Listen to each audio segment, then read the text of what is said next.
Hello everybody, welcome to today's stream where we're going to be playing some video games. Going to start off with some NHL 26, just because I do need to do some of the hurt stuff and all that, because it is getting towards the expiration, well, of the first week at least, because they do things weekly in Hut. So yeah, let's go ahead and Swangy, swongy, shingy, shongy in here, in the outy hotty.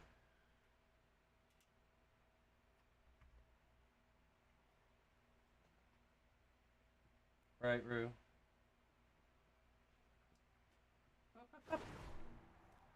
Alright.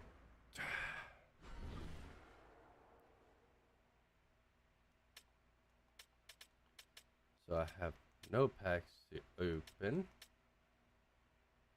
And how far am I away from? I'm 4 away.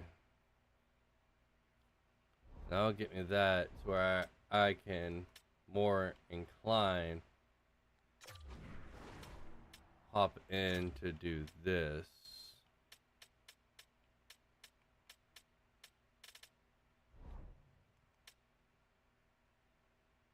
Yeah, because I won't be able to do. I've got a couple days for that. And I could also do hut moments. That'll get me, what, 1, 2, 3,000 more. Granted, 3,000 doesn't do a whole heap of lot, but it does help you out in the long run. Because it would give me another 80 overall.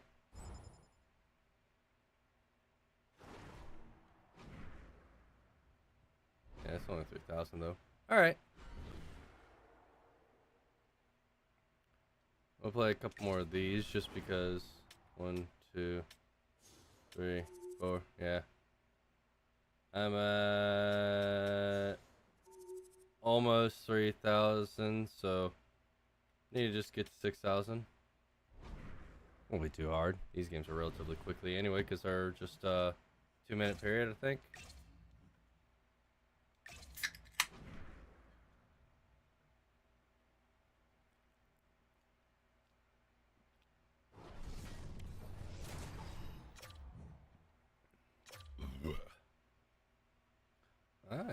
He wanted a high-ranking team.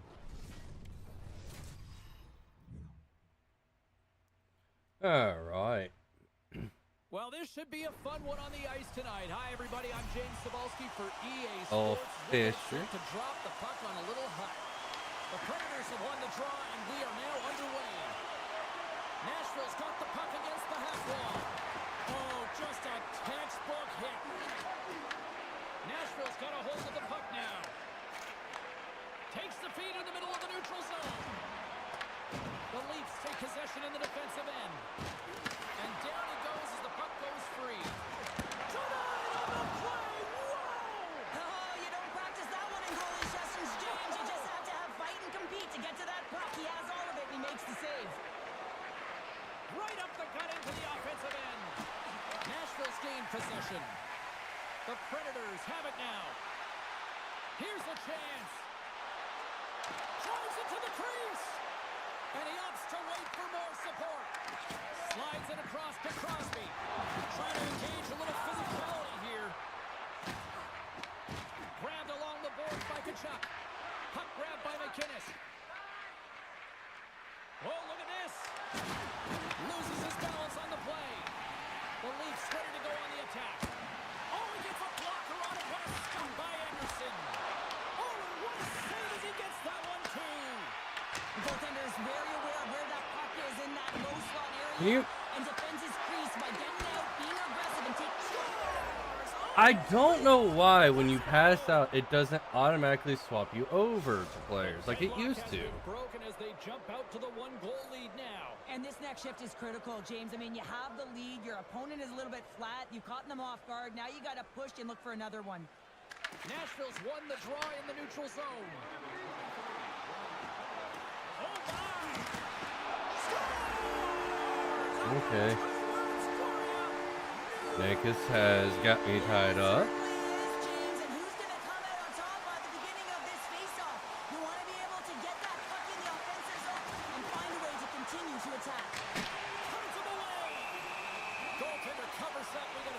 give me.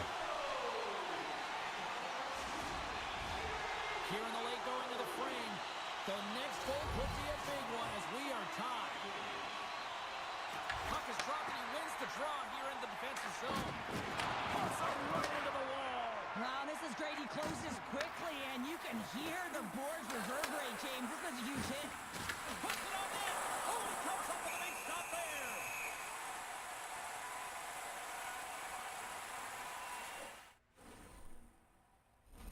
Let's have a look at that last hit. I mean, that was absolutely huge, James. You know that this is a momentum change, and you can see the bench erupt with that one. Shooters want a big draw on their own end. The Predators move to the offensive zone. And they'll get a breather as the goaltender covers it up. Both teams are set. We'll drop the puck here. And yoink. Shooters won the draw and they'll look to set up. Too many bodies in the way. The Leafs will play from the defensive zone. Can't get a hold of that pass. Shot. Here's the save. Anderson's dialed in and able to redirect that puck to the corner. Slides it diagonally to Gustafsson. Oh, just a great heads-up play by Kiki. Shakes off the defender with some nifty moves. The Predators scoop it up along the boards.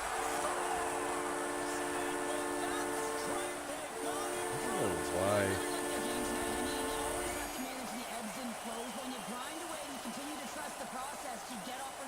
Oh, the audio sounds weird on it. Slam the all-important go-ahead goal here. Now can they build on it, Cheryl? James, they want to continue to attack. They don't need to change much. I mean, that last hit, they were urgent. They were all around the net, and they were able to finish it off.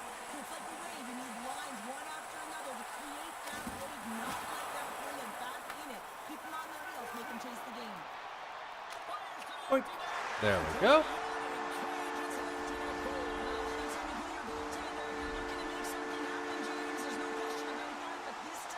Got the go-ahead goal there.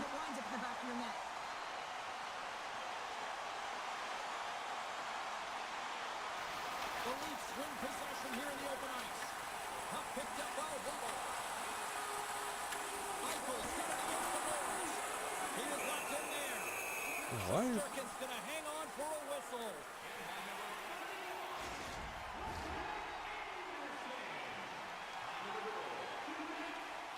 I don't know why every now and then it gets distorted. The Predators win the faceoff. Excellent stick work on the play. And that will close the book on this one here tonight. The Leafs had their opportunity late, Cheryl, but they ultimately wound up in the back of their net with the empty one. Yeah, and this is frustrating anytime you see it go down the ice into the empty And net, we'll but play you the gotta next try, game. Right? You got to try and win the game.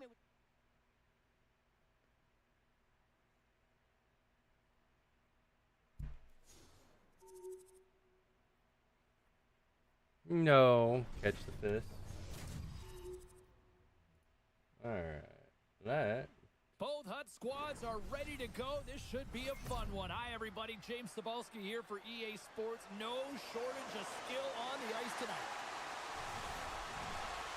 We are just seconds away now from puck drop. And face off. Predators win the draw and they'll start on the attack. Wow. Honestly, kind of surprised by that one. Goal lead here in this one, and I guess now they got to brace themselves for that response. Oh, you know that the team is going to be physical against them. They're going to want that puck back quickly and try First and shot on goal. Side of it. So they're going to have to be urgent and really try and wear their opponent down and continue to make them chase the game. Big time stop. I really like the save, James, because he challenges the shooter who's all alone in the slot area. He turns Did not aside mean to a real hit that. dangerous opportunity. Just here in the late stages of this frame, we've got a 1-0 hockey game thus far. Slides it across. Quick stop by Anderson. The Predators gain control of the puck. Shot. Oh, I thought he was going to be beaten, and he somehow got a piece of that. Big hit, and that frees up possession. Hagel's playing it along the line. And he loses control of the Dude. puck. Quick feed to Eichel. Oh, look at this chance. Oh, fantastic save there. And when he got in on his own, James, I thought it was over. No question, thought it was going to be the back of the net, but the goaltender makes a fantastic save.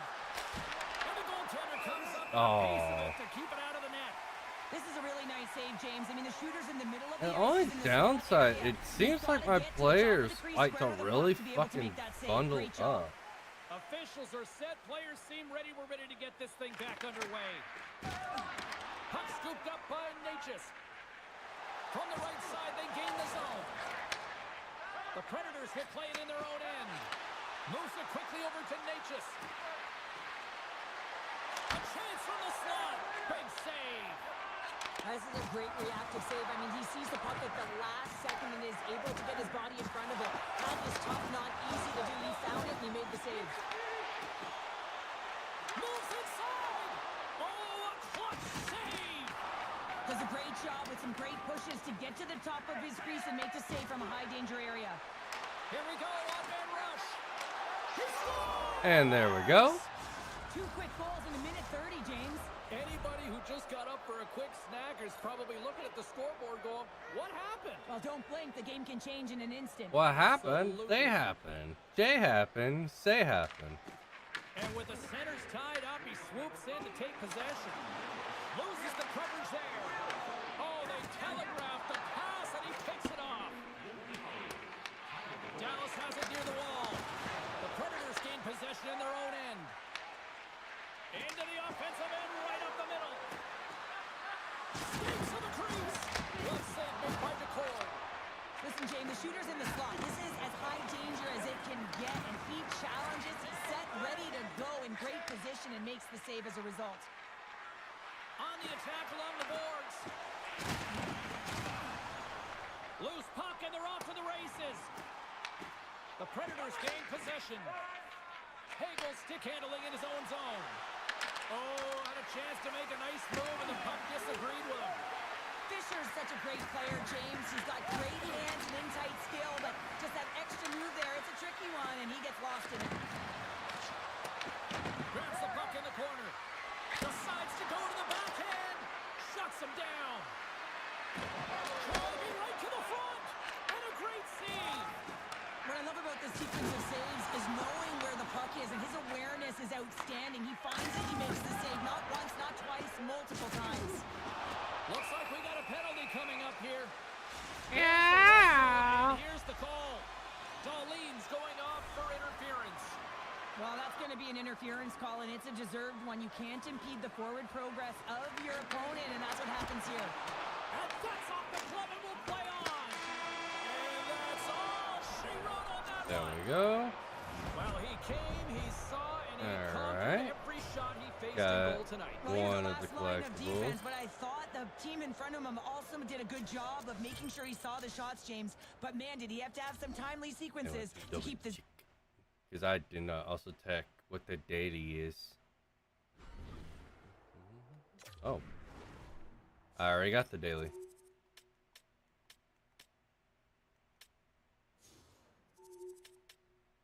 Oh, okay, that means I do get a free pack as well.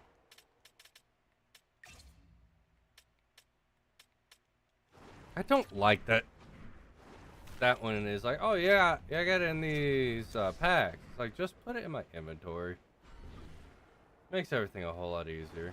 One hut player item, so one free player. 76. Not awful, not great.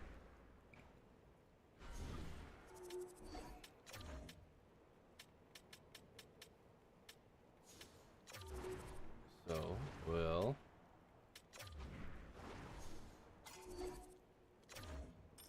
Alright.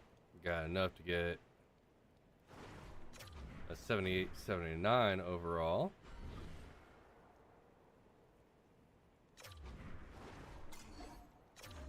Yeah, not enough for another one.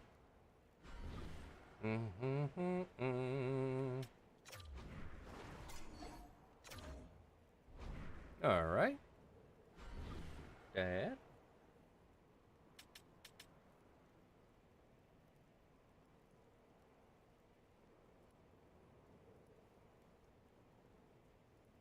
Alright, open the pack.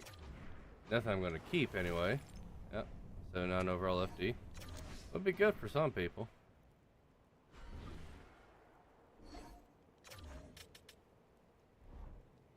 Now we will take you.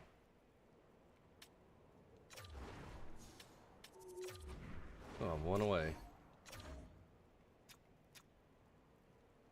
78, 79. Gonna buy one, honestly.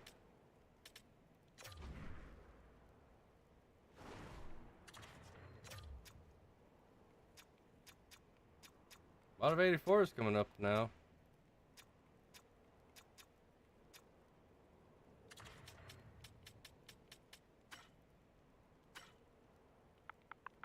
$78, $79.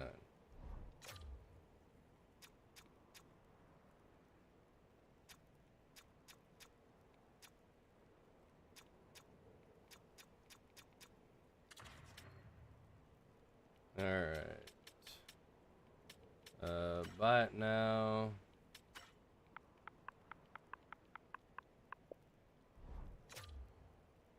Okay. Oh, hey, look. Why would I go in a bid war when I could just buy it outright?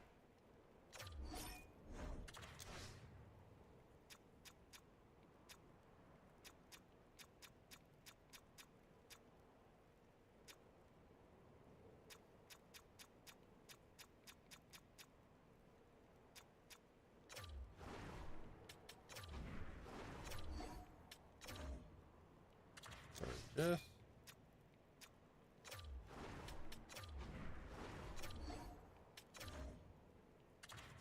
In the collection.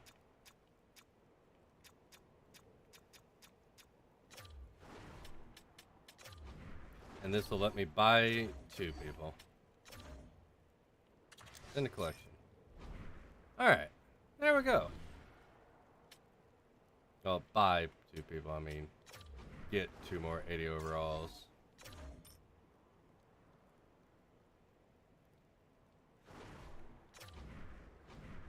Which would actually, just in worst case scenario, give me up to an 82 overall as well.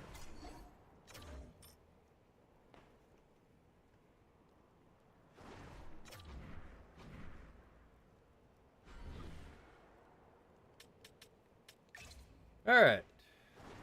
An 80 overall. Because I do believe I got one of those already.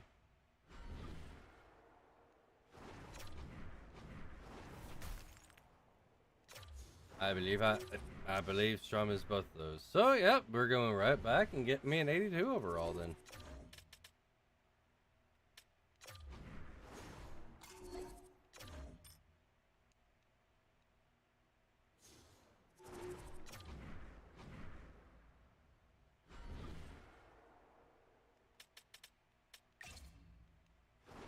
Alright, let's see what my 82 overall is.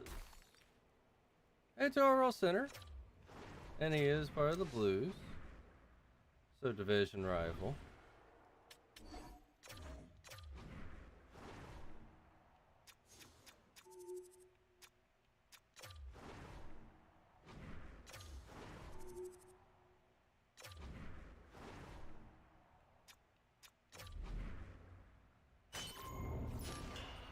Yep.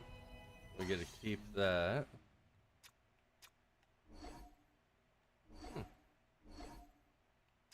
That's the Blues.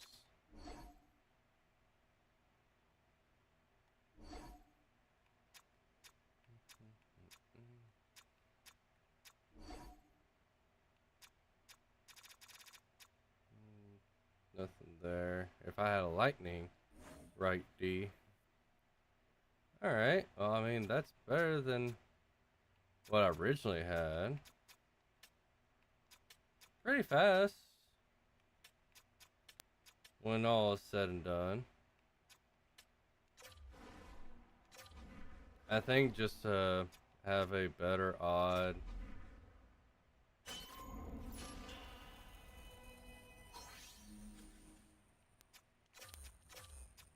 We'll swap both of those guys around. That'll just be easier to deal with.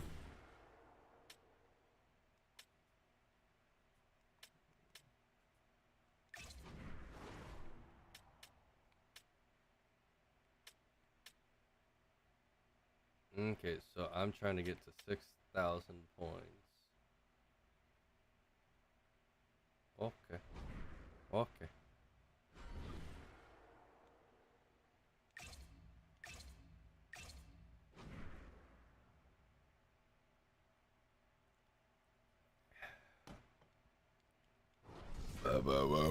Gimme. Idaho.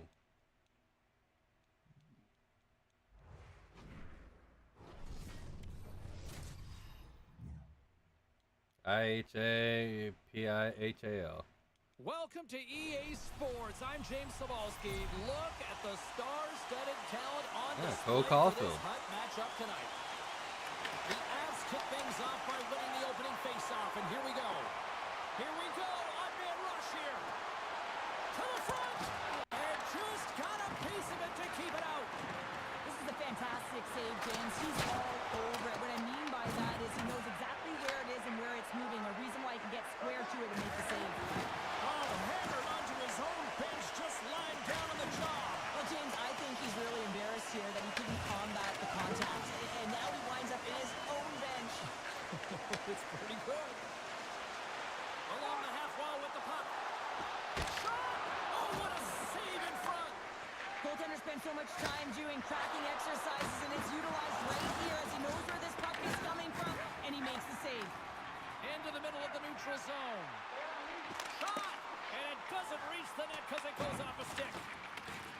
Why'd you go for it, Makar? The Avs are on the attack. Here's a short pass to Kiki. And that one's stopped. On the attack into the offensive end, right up the gut.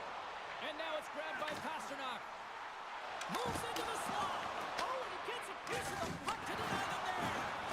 Well, you know he's got the skill set to be able to maintain possession of this puck, but how about the determination to have his eyes on the prize the whole time and to get out of the coverage to be able to get a shot on net? That's courage, and that certainly is a will to take it to the net. Made the save on the play. They put the puck into the offensive end. Sends it ahead to Kiki. Gives them nothing in front. Sometimes when you have no time to think, you make these types of saves. I mean, there's no hesitation here, just simply reaction to be able to make it. Nashville's got the puck along the wall. Yeah. All right, there we go. Smash middle slammed up tonight. Well, what's the response after that goal as the deadlock has now been broken? You definitely want to build and layer on that Get the last point, shift, James. When the energy get and momentum the is in your stir. favor, you got to continue with that attack mindset and really try and drill and wear down your opponent. A little dipsy doodle and he loses possession of the puck. He is so dangerous when the puck is on his stick in the offensive zone, but he tries one too many moves and he loses the puck. Big time stop there. Pinned up along the boards. Reads the pass perfectly and picks it off. Taken by Nurse. Net is empty. The extra attacker is now out on the ice. Oh, huge hit against the wall, and you know he felt that one. Well, and that's a tone setter. That's sending a message to every player on your team. Get involved physically, pay the price, use your body, and get the puck. And it's kicked away. And he coughs it up on the pass. But Toronto with a, oh God, I just fell down goal. The Predators are now up by 2. And how does this change their approach to the game now, Sheriff? Well, it shouldn't have changed the approach at all, James. I mean, why sit back when what you're doing is working for you? Continue to be aggressive, manage the puck, though. That's going to be the aggressive. key. Know where you are on the ice, Being particularly at the aggressive. blue lines, and find a way not to turn it over. Hintz carries the puck in his own zone. Can't keep a hold of it after that hit. Angles it over to Fisher. And out comes the extra attacker with the goaltender parked on the bench. And there it is! Go. Well done. Performance and a stellar night between the pipes. Wow. And it's not easy to do, right, James? To keep your opposition at bay for 3 periods. You know, but he found a way.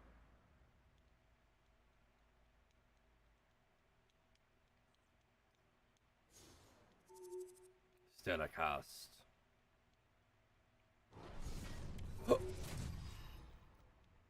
Big Brent Burns. Welcome back, everyone. The Hockey Ultimate Team matchup set to get underway here. Officials got the puck, and we are set to begin here. The Predators take possession to get this one underway. There's a shot. Big time block on the play. Well, he's doing what it takes, James. And listen, coach is going to love that one. I expect to see him out here again. Oh, those boards rattled after that hit. Wow. And he's rattling as well, James. I mean, we knew that hit was coming, and then all of a sudden, boom, and he's down for the count. Here's a shot. Too much traffic in the lane. I hate you, Fisher, The Sharks sometimes. move the puck in the defensive zone. Rocks him. Can't connect. Good use of the body on that play. Can't maintain possession after that hit. Snaps one on net. And that won't go as it hits one of his own teammates in front. The Sharks get a hold of the puck along the boards. Moves it up through the middle from the right. And that one's stolen at center ice. The Predators carry it along the wall. Puck grabbed by Pasternak. Nothing doing on the miss. He's in a strong stance in front of the net, hands away from his body. Good hand-eye coordination, but just taps it down and away from the net. Dumps it in. Works it across to Kiki. And he takes the dish. Here's a shot. Stopped by the goaltender, getting a piece of that one. And the puck's booted away. Good stand-up hit on the play. Shuts him down. The player should never be left alone in the slot, but the man, is the Pallister. goaltender to task here. Gets out in front of it and makes the save. On their heels, trying to clear. Well, they can't clear, but they maintain possession. Tries to feed it over to point. Here's an on-man rush. And not much on that one. Anderson's helping his team with his rebound control and really keeping the puck away from the front of the net and cleaning All right, up the trash. shooter. Nashville's got the puck against the boards. Brings the Oh. Huge opportunity to go ahead in this game, James, but it hits the pipe and out, and now they're chasing. unreal pressure. Oh, and just gets a piece of it. He does a great job being such a position here. Otherwise, he's not going to be able to make that second. Goes up the inside of the iron, and we play on. Suter's got to be so frustrated, James. He's hit the bar a number of times tonight. Just when he thinks it's going to go in, here's the medal. But Toronto's picking up steam. They've got the defense outnumbered. Fires it. No. Fantastic save. As a goaltender, sometimes you just have to react. You turn the brain off, and you just allow your eyes and your body to do the work for you. And he does exactly that with a reactionary save. Oh, and some smooth skating to lose the defense. There we go. The car with a little lighty in, Anticipating there's going to be a pushback here, Cheryl. Well, I expect but to push a back, goal James. I mean, that's is a what you goal. do, and I also expect some more physicality. Listen, if they win the faceoff, I wouldn't be surprised for them to put it in deep. Listen, you want to establish some ozone pressure and continue to keep your opponent on their heels. Grabs the puck in the defensive zone. Now over to Fisher. And this one's in the books. You know, Cheryl, All right. when a goal puts up a clean sheet, especially in today's game. Well, in today's game, I mean, the puck goes cross crease, you know, and the players can shoot from everywhere. Just the landscape of the game is so fast. And man, was he ever athletic Play tonight? the next He showed game. his movement, his mobility, and man. I want to play some music.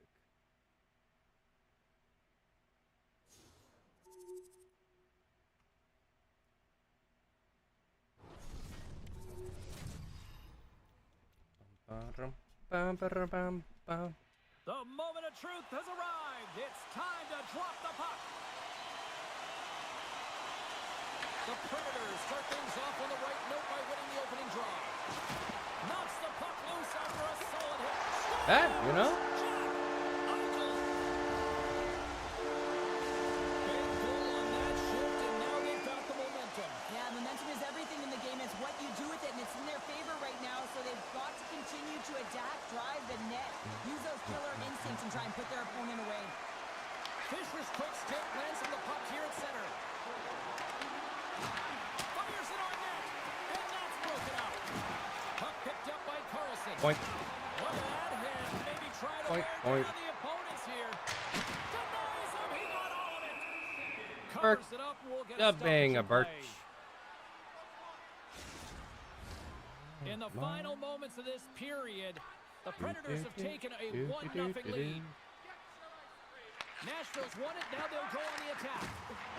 Sidesteps the check and makes the save. Nashville's got the puck in their own end. Through the open ice, they're picking up steam. Stopped with the blocker by Burke. Can't hang on after that hit. Drives to the paint. Denies him in front. They fight for it along the boards. And it's freed up over to his teammate with a nice kick pass. Darlene's swooping in on the attack. Quick shot. Blocked, although that might be a save. Well, that is a save, James. I don't think the goaltender would have gotten to position in time, and he's able to take it away. And he comes up with a save. Shot in front. Stopped by the goaltender. Well, the shooter's in a coveted spot up. Loses his check, and he's on a breakaway. That's gloved by Anderson. Slides it across to Pasternak. And he sidesteps the check there. Takes the shot. Boink. Also the Rats. You almost needed a double take there, James. When you hear that sound, sometimes you think it's out, but this one goes in. And they win that neutral zone draw. Picked up along the wall by Gustafson. A chance! Damn. That gets with a backhander. Goals, and as my mom likes to say, they're cooking with gas. They're cooking with gas, and you can expect that they have put their opponents on their heels. This is a team that knows that they've worn their opponent down. Now they got to keep the pedal to the metal. Along the wing up the neutral zone. Cuts to the front. Bad. Nashville's got the puck along the boards. Takes a hit on the play. Scores! And Oh, Evander Kane. my, how things have suddenly changed here. Well, it's the magic of one goal and the impact it can have, James. You go from a situation where you think you're out of it, and now all of a sudden you believe you're back in it. Complete change of the dynamic of the game. Here in the I late don't goings care of the about their point period, leader. Been a pretty good offensive display, at least for one side. 3-1 is where we sit. And they take control of the puck here in the neutral zone. With possession along the wall. Quick pass to Kane. Burke's at the bench, allowing for the extra attacker to jump on. Anderson's got the puck, and he's going to hang on. Puck possession so critical. Another face-off coming up here.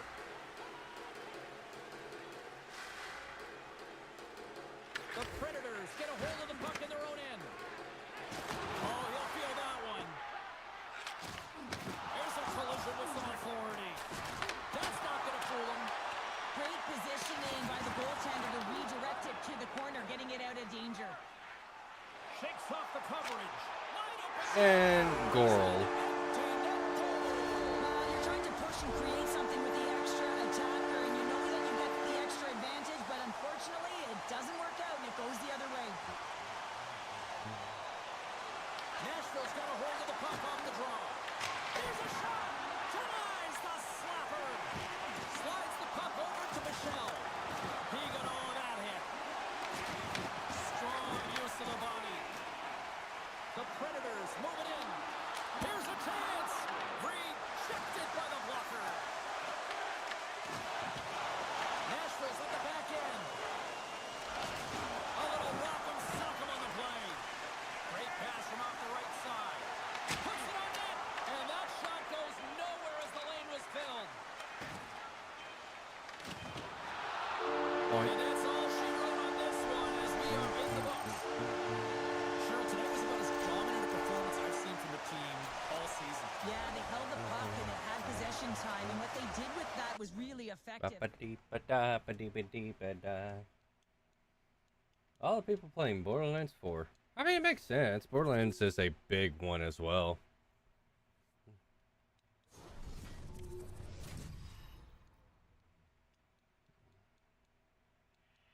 Both teams seem ready, and they are about to drop the puck on this opening faceoff.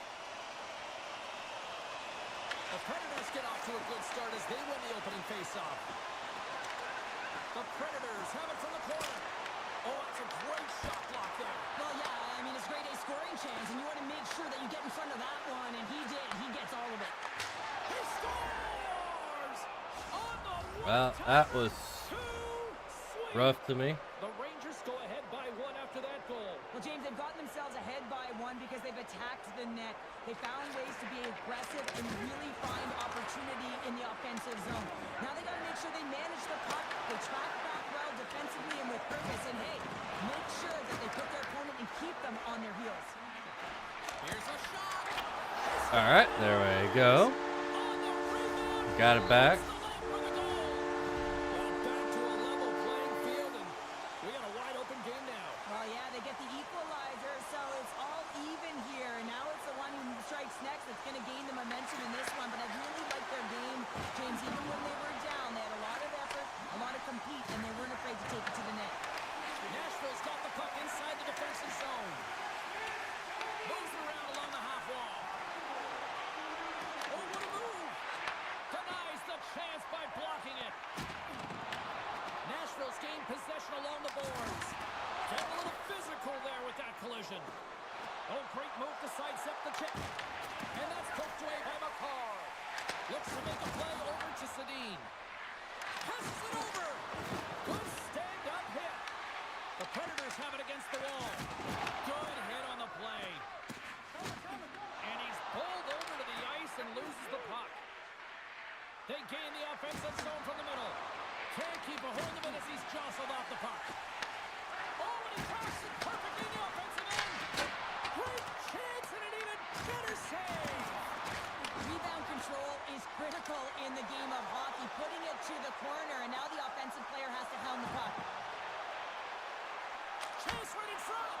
That's blocked by Shesterkin.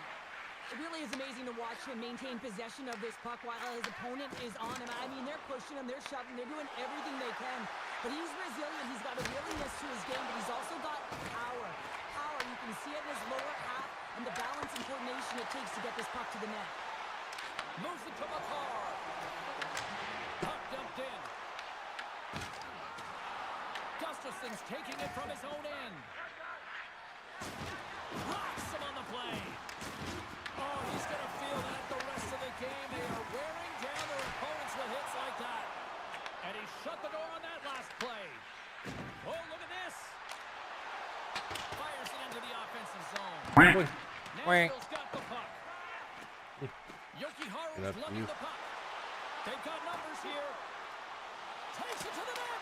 The lane was plugged up and that shot's blocked. Hello. Hello. Goodbye. James, I mean, not everyone No, can I already had that moment. Like that. I mean, he Because just I'm like, oh clobbered his look, the opponent. bus. But it was like, hello. And then it went goodbye and did not stop. And I'm like, I don't know what just happened here. Because if I didn't miss that bus, I would have been here right on time. The Predators take possession in the defensive end. How are you? Huh? He I'm grabs the here. puck here at the point. That is good. He's off from the point. There's the horn, bringing the period to an end, but the night is still young. They're and coming over in a while. Well, kind of. Stick around. It all comes down to one chance, one shot. Here we go. It's overtime. It's our dollar underway. days tomorrow. Wrist shot from the slot. Stopped by the goaltender. Eichel's got the puck in his own zone. Pass across We to have Burns. And that plays offside. We got a like face-off hot coming up. dogs for $1 tomorrow, just for a day. Officials are in position. So it's gonna and be both absolute teams are getting chaos ready and as they meat get set pies. for another face-off here. Yeah. I mean, Fischer's won the it's draw good at deals center. if you like the items. Sends a pass over. A chance for the win. Oh, we are still tied. What a stop. But of course, we've never had Frozen before, so that was the frickin' struggle bus of the day. Sedin's Was got it where in the hell we defensive were going end. to put it. And he grabs the loose puck in the game. What a huge But we figured it out. save on the play. Well, here in overtime, you never know that he's feeling any pressure. There's no nerves to that save. It's timely and it's huge. They've really got him on their heels here now. To the half wall to Sedin. Another feed. Here's a save. And they've got bit of hockey. Yep. Step here. He's in. Pass it across. That's good. Save on the play. He steals the game back with that save. James gives his team an opportunity now to go get the W. Nashville's grabbed a hold of the puck. Oh, the stick falls on the play. He's got a little jump. All alone. Great save. Quick feed to Sedin. Oh, spectacular save on the play. Taken along the wall by Pasternak. Gaining momentum up along the side. Passes out front. Puts it off the post. Good hit to knock the puck loose. The Predators have it behind the cage. Looking to end it. He's barely The moved. Rangers gain possession along the wall. Robinson's moving the puck through his own zone. Here they are on the attack. Takes a shot. Yeah. Scores! They take All it my in people are tired. overtime. Yeah, I wasn't sure how long you were gonna be, so I was like, I'll play some hockey right off the rip. No, that's fine. I did warn you I was going to be a tad behind. Because normally, even like on my normal shifts, I would get here like just as you start, so. And I started earlier, but errands.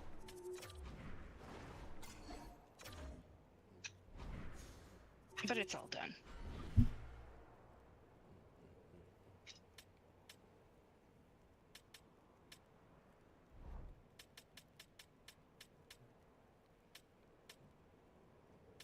And I'll take this moment to put something in my mouth.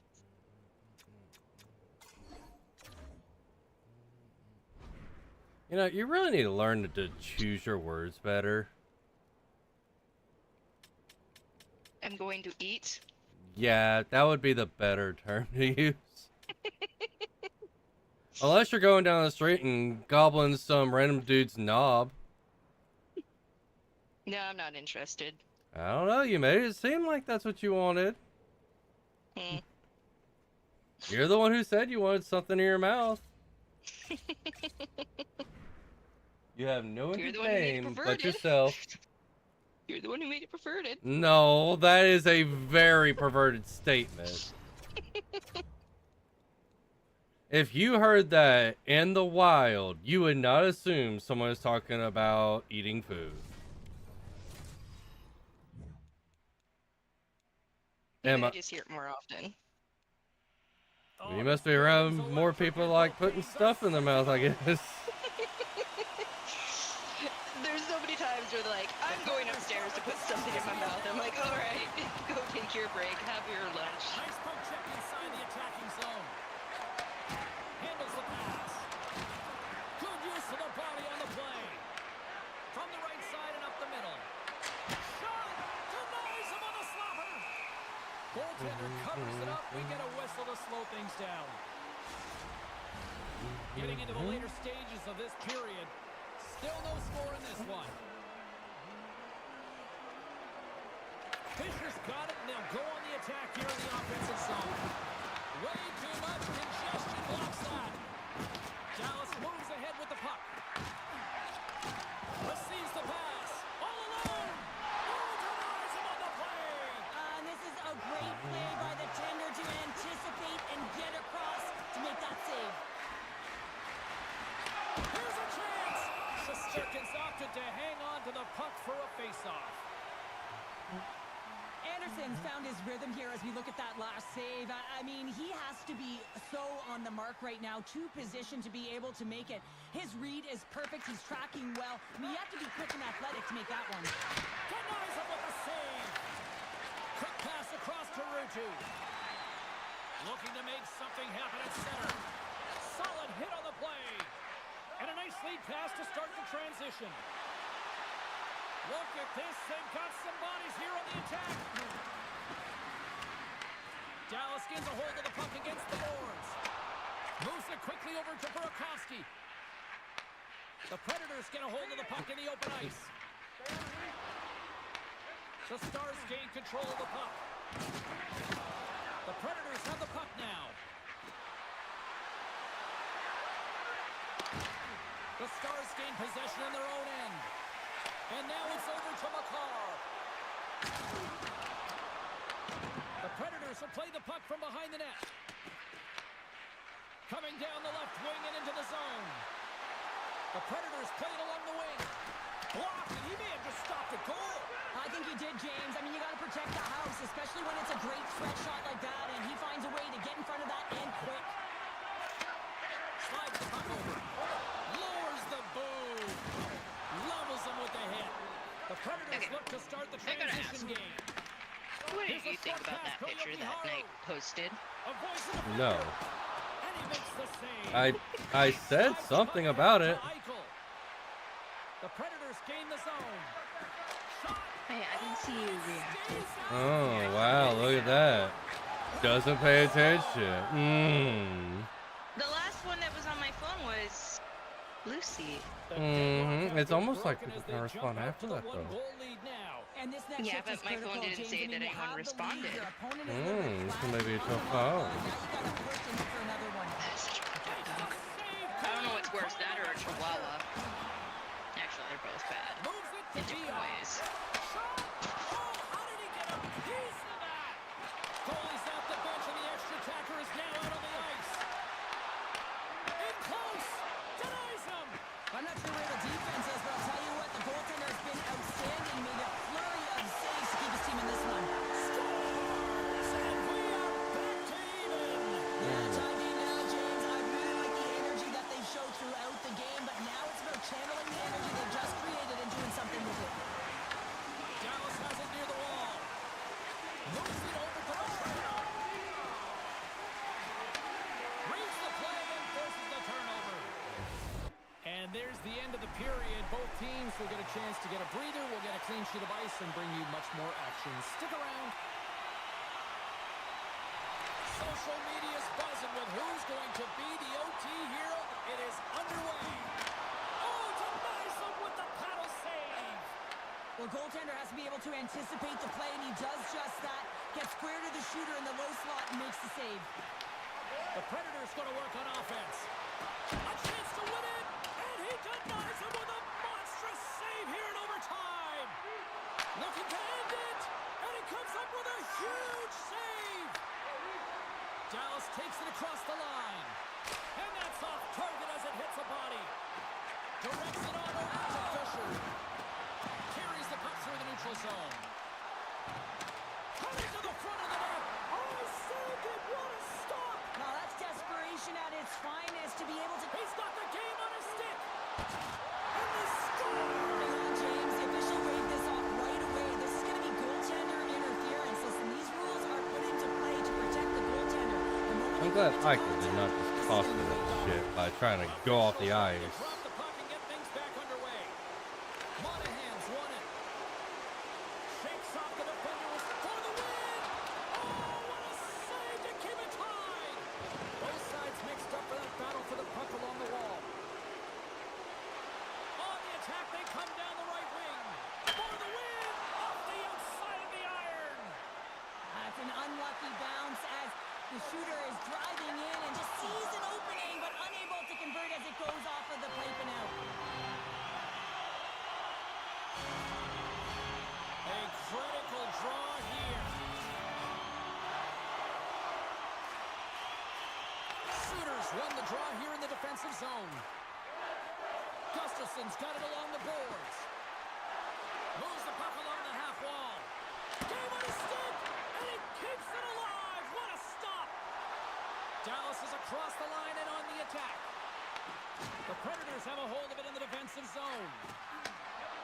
Gustafson's taking it from his own end. Shot! Can't connect as it goes off a stick. Dallas has it behind the cage. They go on the attack through center. Chance to win it! Scores! They win it! Yeah. They win it! They win it in overtime!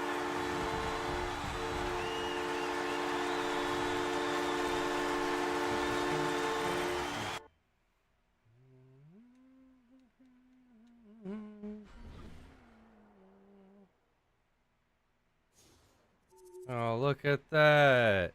You try to post shit that you're not allowed to post. I bet you feel like a little shit now.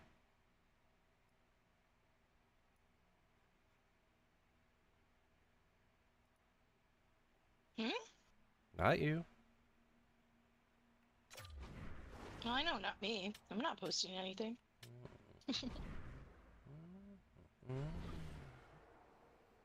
Um.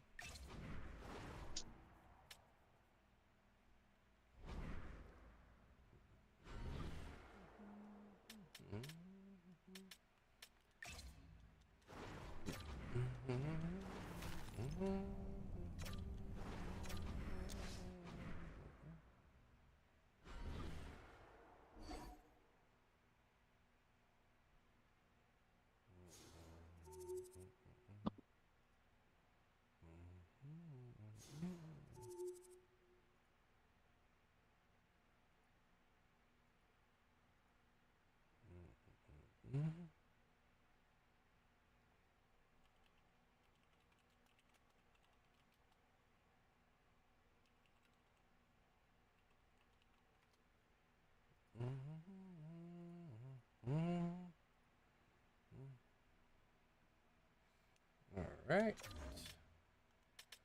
Do that.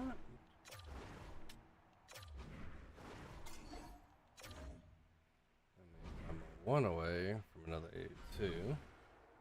If it wasn't bound, I would do the 84, but it is bound.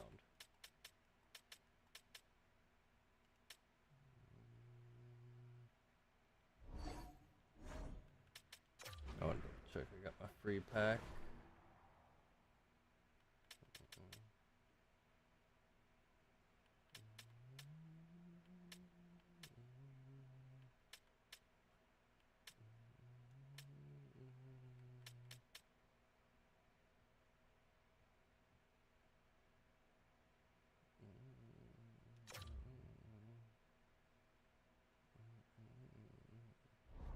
Hmm.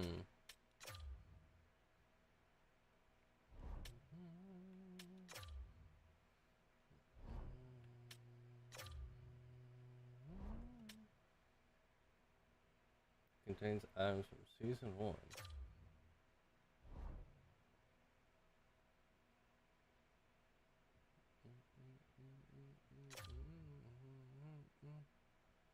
Oh, event collectibles. Okay.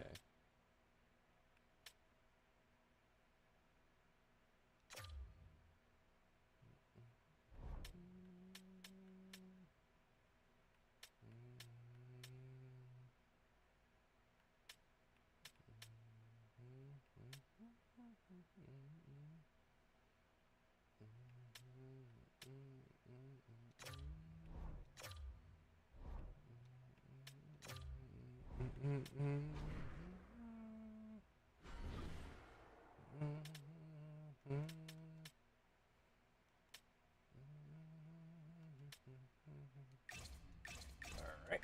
Next game.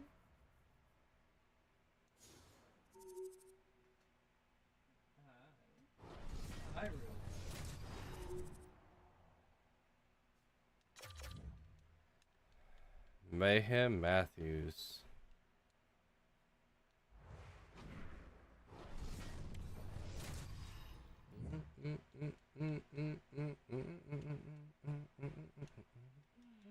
It's about to go down. The Leafs just start with the puck as they win the opening faceoff here. Make some space. Look out. Oh, he got all of that. What a save by Anderson. I would have lost the puck 3 times by the time that I'd been handled like that by the coverage. I mean, but he does it. He just knows how to move and maneuver his body around the puck. He can shield it, and he maintains possession for a great shot on net. Moves the puck up to Solani. Fuck you, Team Mussolini. Scoop it up along the boards. Darlene stick handling in his own zone. Here's a chance on the attack. Here he is, shot right in front. And a great save. And they continue to fight for that puck along the wall. Toronto's got a hold of the puck. Looks to pass it to Kachuk.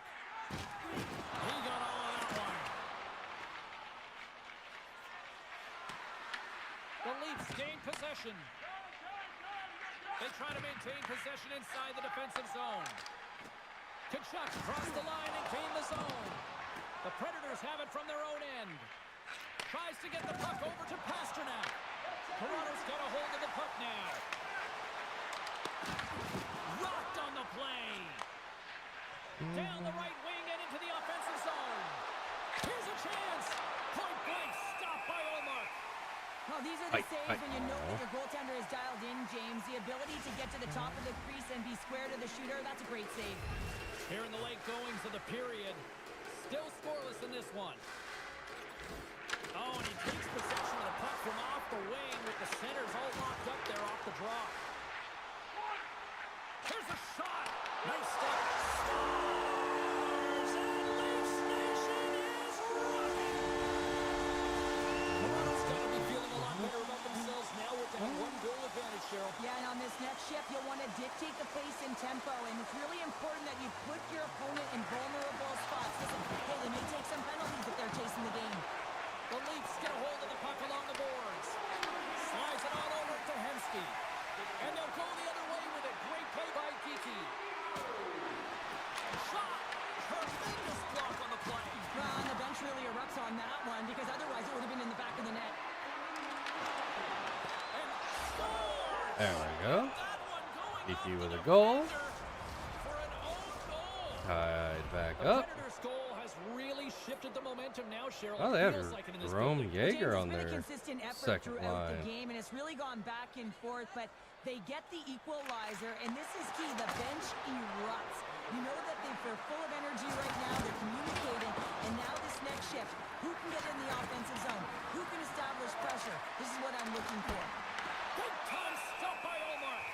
That was a weak-ass pass. The shot. I'll tell you what, James, that ain't incidental contact. That was intentional. Certainly trying to really drive that body and separate the player from puck.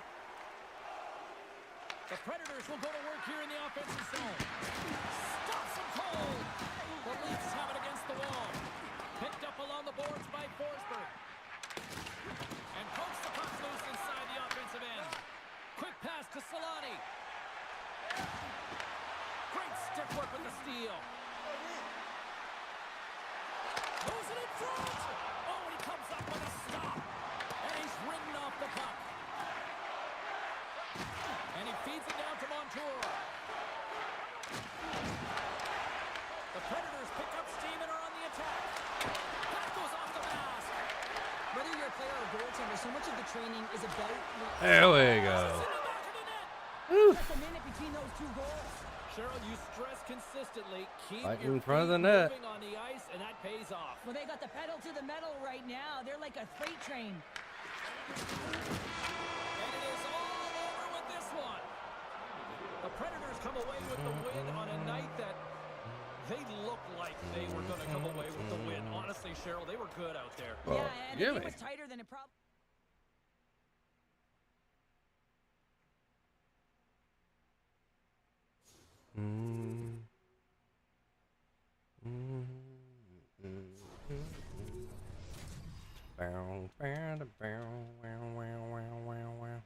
Hey everybody, I'm James Cebulski. Welcome back to EA Sports Hockey Ultimate Team Showdown. It's about to go down. The Predators will look to go on the offensive as they win the opening draw. At center ice now, he grabs the puck. The Predators will take it behind the net. Anaheim's got the puck along the boards. The Ducks take possession in the defensive end. Scooped up along the wall by Dion. Puck scooped up by Hagel. And that was read perfectly. What a play by Heatley. The Predators gain control of the puck. Anaheim's trying to make something happen in the offensive zone. Sends the pass over. Loses the coverage there. Oh! Huge opportunity there, James, to get the go-ahead goal in this game. You know what that does? It creates a ton of momentum, but the pipe stops it. Good, solid check, and he loses control of it. Oh, he blocked him! Oh, that's gotta feel terrible, James. I mean, he finished his hit right through his check. The Predators looking against the half wall. There he is from the slot. Big time block on the play. Well, he's doing what it takes, James. And listen, coach is going to love that one. I expect to see him out here again. Binnington's going to hang on to the puck for a whistle. Well, that's how you get a puck, James. I mean, you recognize the I timing don't it takes like to when meet they your just opponent stand right in at the front right of the time. fucking I mean, net. that's just an explosive hit, gets the job done. I prefer either crash than that. Predators take possession off the faceoff. Great save by the goaltender to Get get away from it. on that one. Well, it's Keeping just the so puck they out of don't the net. clog up a potential wraparound. Binnington's dialed in right now. Just have a look at that last save. I mean, he had to be moving extremely well in his crease to be Because able if to your get to team position primarily to does make that save. wraparounds, like I like to do, just because it's kind of a cheese way to And they win score, the offensive zone faceoff, and here we go. it And that goes off the doesn't sticks make it away any in traffic. easier. Nietzsche explores his options in the corner. And now it's grabbed by Yokiharu. Sacrifices the body to block that in front. Fires it. Oh, and somehow he gets a Well, that was sliver of good. it. I made a jerk chicken.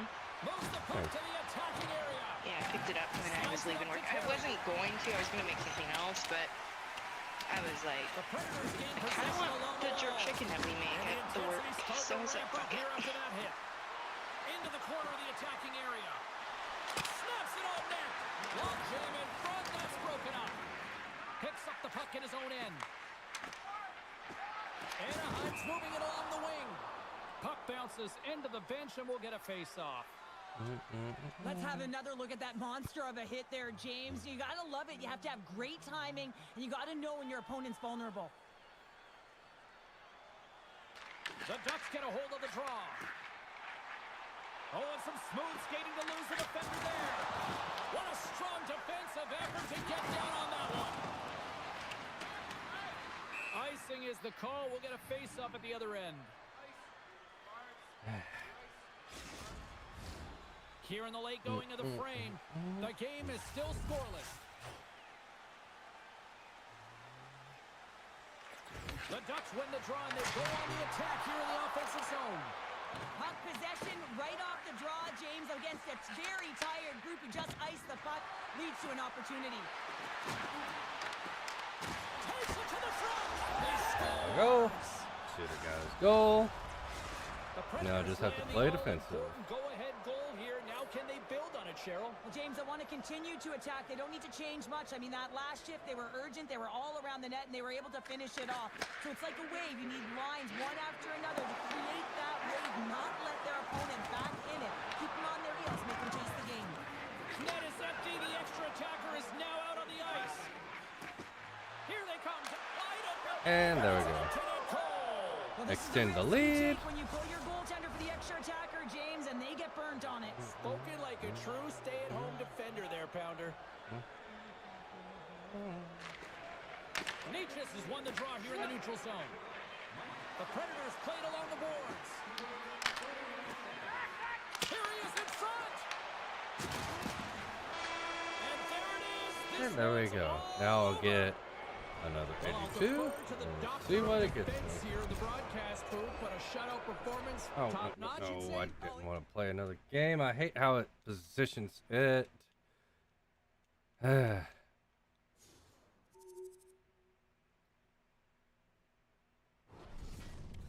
Yeah, I guess I gotta play one more game. I was gonna swap, but That's fine. It's all been building, the anticipation leading to this moment, and we're about to get the opening faceoff. The Predators are going to start with the puck after taking the opening draw. Hagel's got it along the wing. Whistling in close, and that caroms off one of his teammates in front. Hard hit frees up the puck. Moves the puck down low. The Predators take it from the side. The Hurricanes will play the puck from behind the net. Taken by Kyrou. Oh, a good textbook hit there. Nashville's across the blue line. What a save! He'll probably feel that one tomorrow. Nashville's got a hold of it against the wall. Oh, it's denied by Shesterkin. These are the small space skills that some of these athletes have nowadays. They work on it continuously in practice. But to maintain possession while they're being jostled and shoved around, it's incredible to see the hand-eye coordination and the balance in this sequence to take it to the net. And the puck's knocked loose. Moves it to Burns. Boom! Nashville's gained possession along the boards. Quick feed to Kiki. Big play inside the defensive zone. Handles the puck. Looking to make something happen in the offensive zone. Fires it on net. Denies him. Serpens made himself look big on that save and almost made it look easy. That's a high shooting percentage shot because it's coming from a grade A scoring area.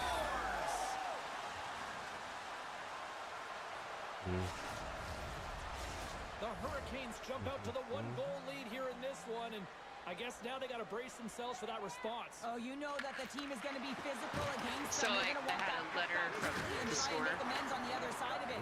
So they're going to have to be urgent and really try and wear their opponent down and so I continue guess to I make them get chase the game. an award at our award service here in October.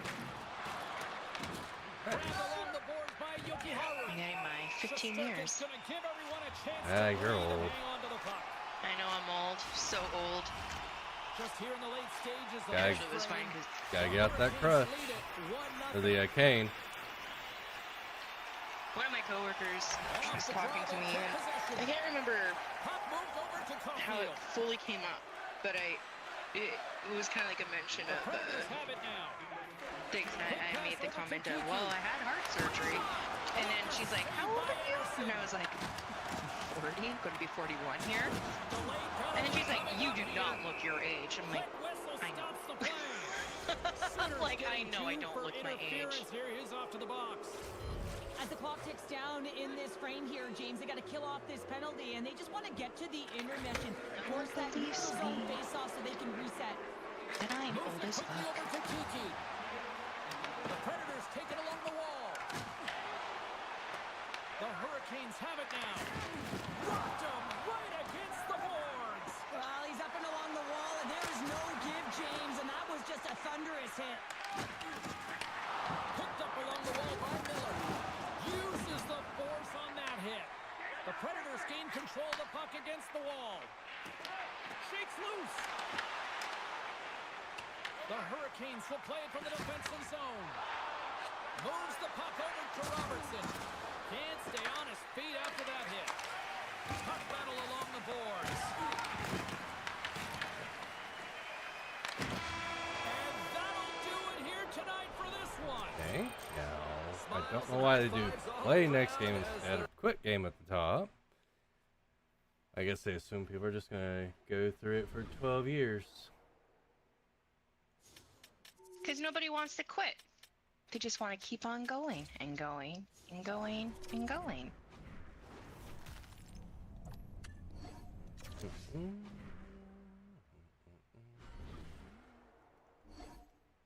I could see it if you didn't get fucked over by the game every now and then, but no, if the game fucks you over sometimes, you don't want to keep going.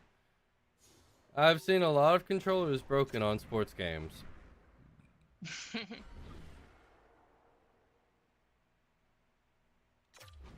Especially sports games where, you know, they are obviously doing what they shouldn't do.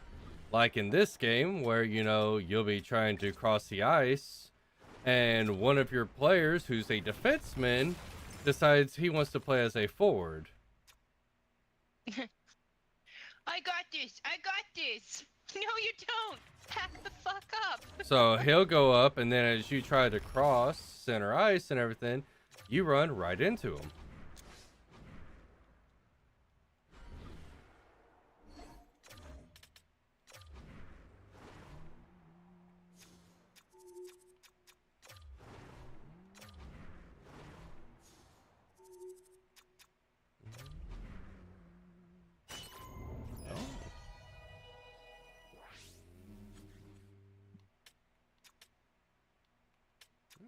So they get a +2. Oh, is it because they're two? Ah.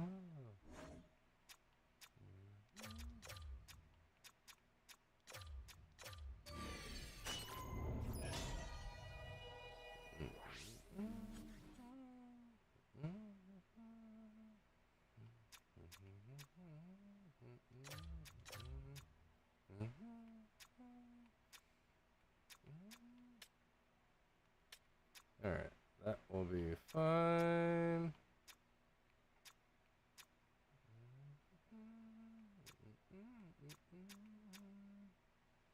Eric Gustafson.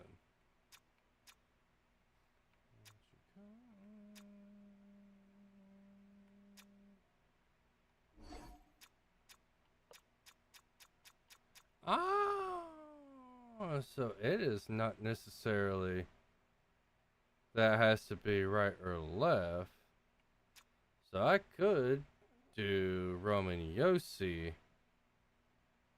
Okay.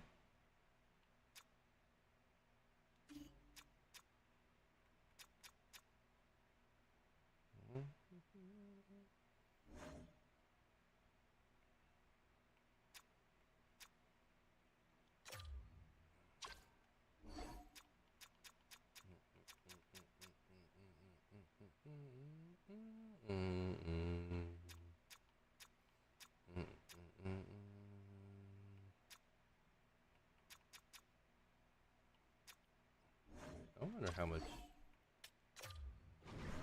Saros or Sananu is.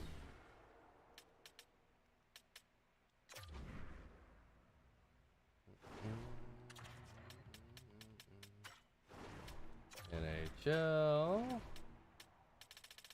Northville Predators.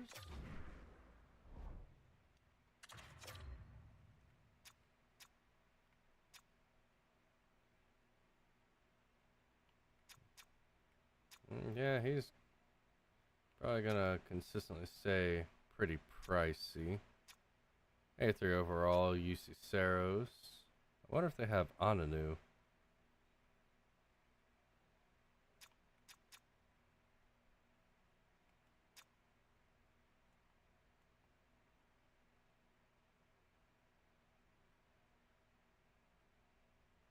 They do. They've got him at 75 overall.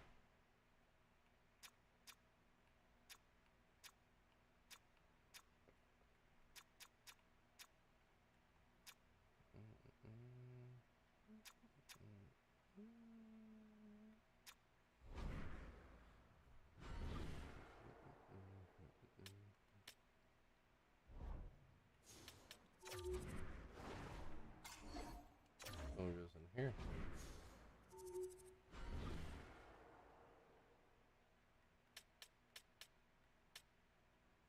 I doubt anyone goes as, so.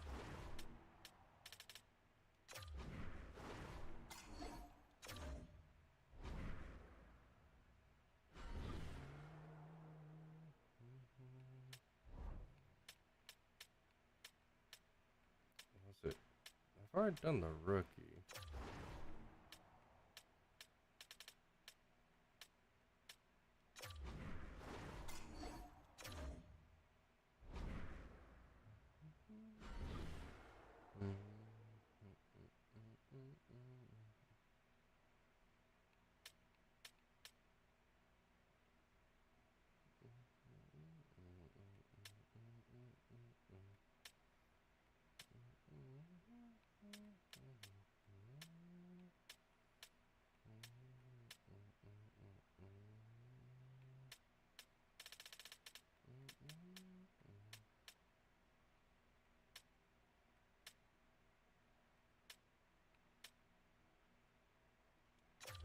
Wish it would tell you about those as well. Oh well.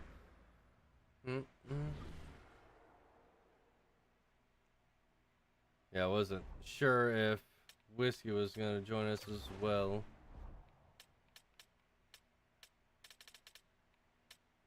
Good. All good. I got enough sleep. I feel fine. Plus, I don't know if I'm going to make it on Wednesday, but, you know, we'll see how the night goes. Sounds like fake news. Well, I switched that game night to Wednesday because that's my day off. Just because my biggest concern about going there was the drugs. I was closing. Yes, all the drugs. So much cocaine. I wouldn't know what to do with it. Because I had that night shift, and then I had that opening shift.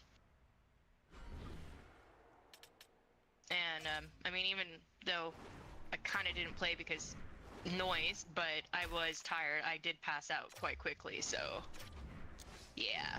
And I wasn't going to sleep at some random boy's house kind of thing, so yeah. Home. Home was good. Homie. Home. No, it's homie. Ow, Ew. homie.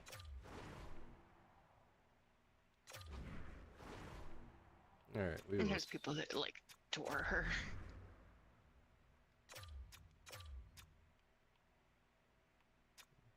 Kirill Marchenko. So he gave me an 81 to throw away now.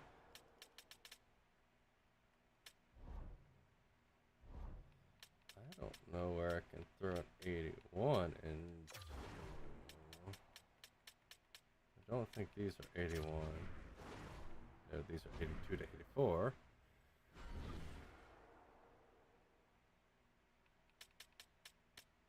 And these are specifically, yeah, check my game.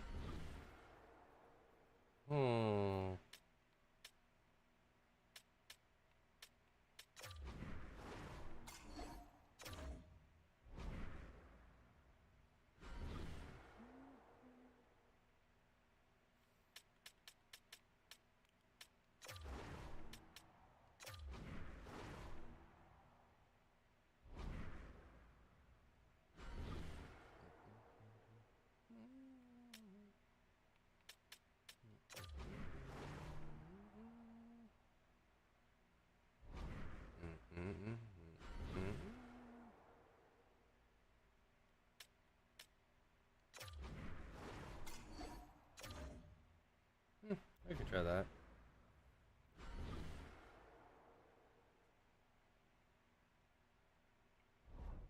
Cause I don't. Well, I could see in the heroes.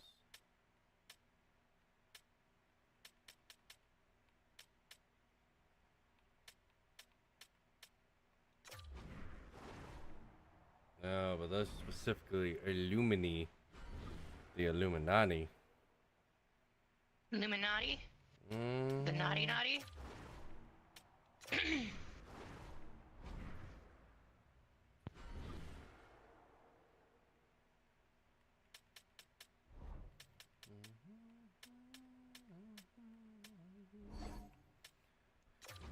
All right.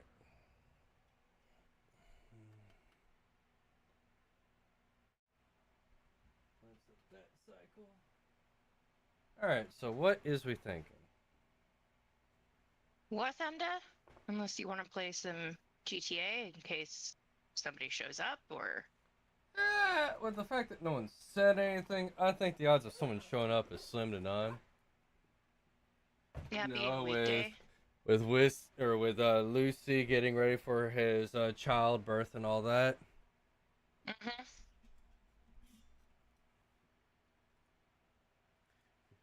Let's see.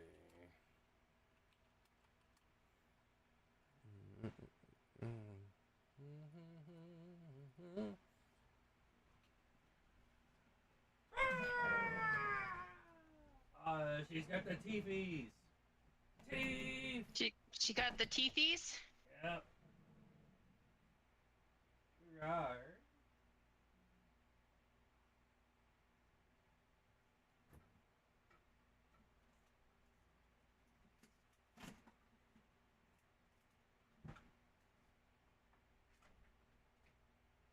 Okay, baby.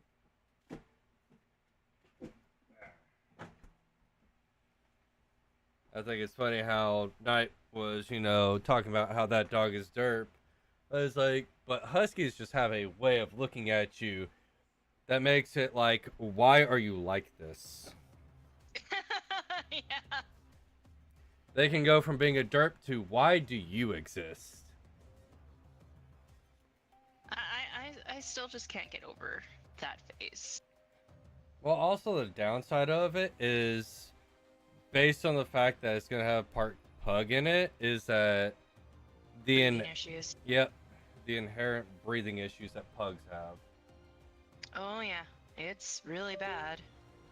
Is the game gonna load for me? No. Maybe. No, this is gonna be pain in my butt.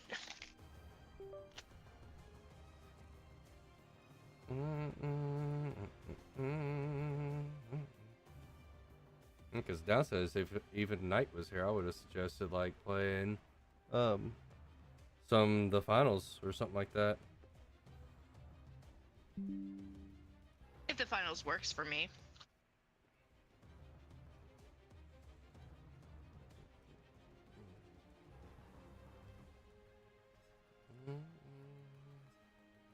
Oh, well, let's see. Great Britain has the Spitfire and the Hurricane on sale.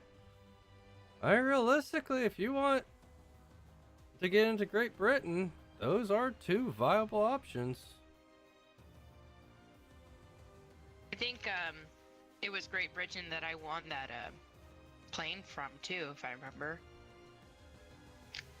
Yeah, because that would be a you would get a 2-3 plane for 850 Golden Eagles, or if you want to go the cheaper option but a higher BR, the Spitfire at a 3.0 for 575.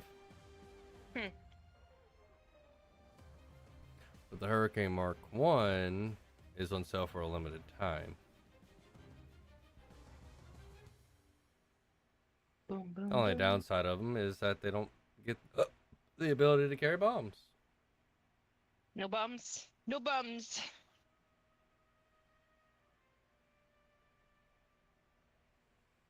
And then Bum bum bum.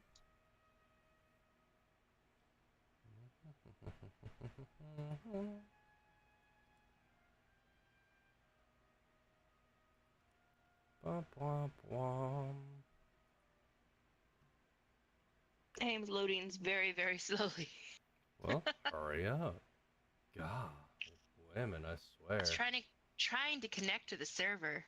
I got Whirly Bird of Ha! Doom. Whammon. Have you heard that little gif that people have been making? No. It's from someone made a back in the day where they did the SFM, I think it's called, for short form media for Team Fortress 2 and everything.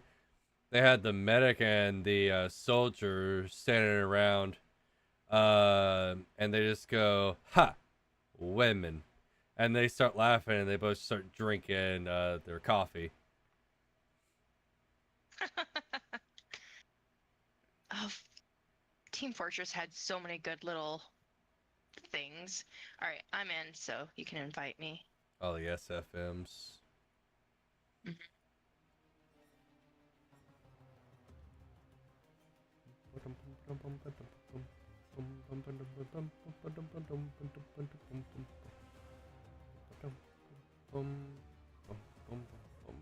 How about you?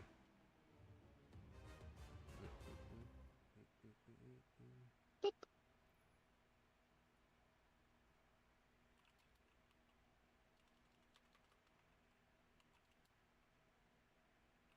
It seems like lately, if I'm not playing with you guys, I'm not on my computer. Until like the day I was putting all my shelves together, then I had it on just so I could listen to some stuff because I was behind. I was behind on some news, I was behind on some other things.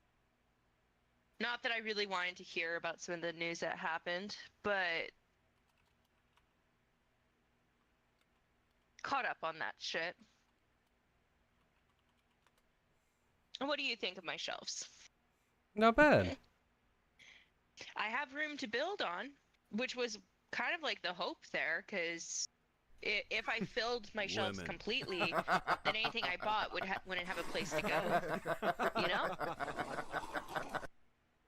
Though I do wonder if I can buy just a shelf to go in. Because if I could just buy 4 more, I don't need to have as big of gaps for the boxes. I mean, it's fine, but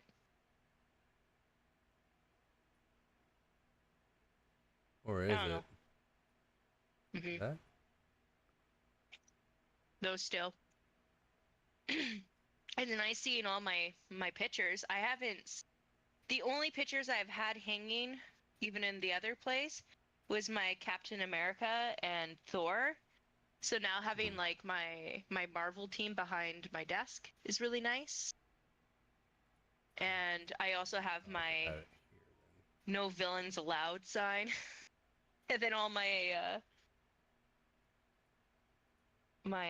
interesting moving pictures that's behind the TV. then. All right.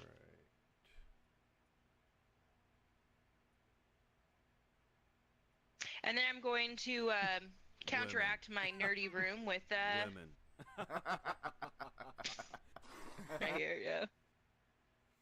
All right. Women. Oh, could you hear that? Yes, I could. Oh, nice. Yeah. Women. Actually, I want it a little bit longer than that. Women.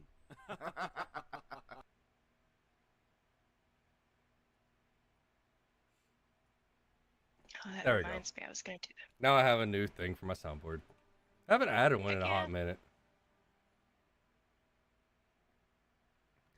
And now I know the length, I can even put it into Discord.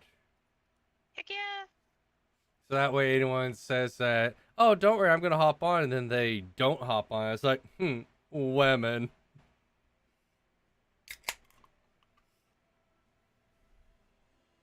Even though it's not gender specific, because men are just as bad. Actually, in my life, men have always been worse about, like, being on time than women. Yes. Same in mine, but I'm also one of those people where I'm punctual. But- I can't talk. Punctual.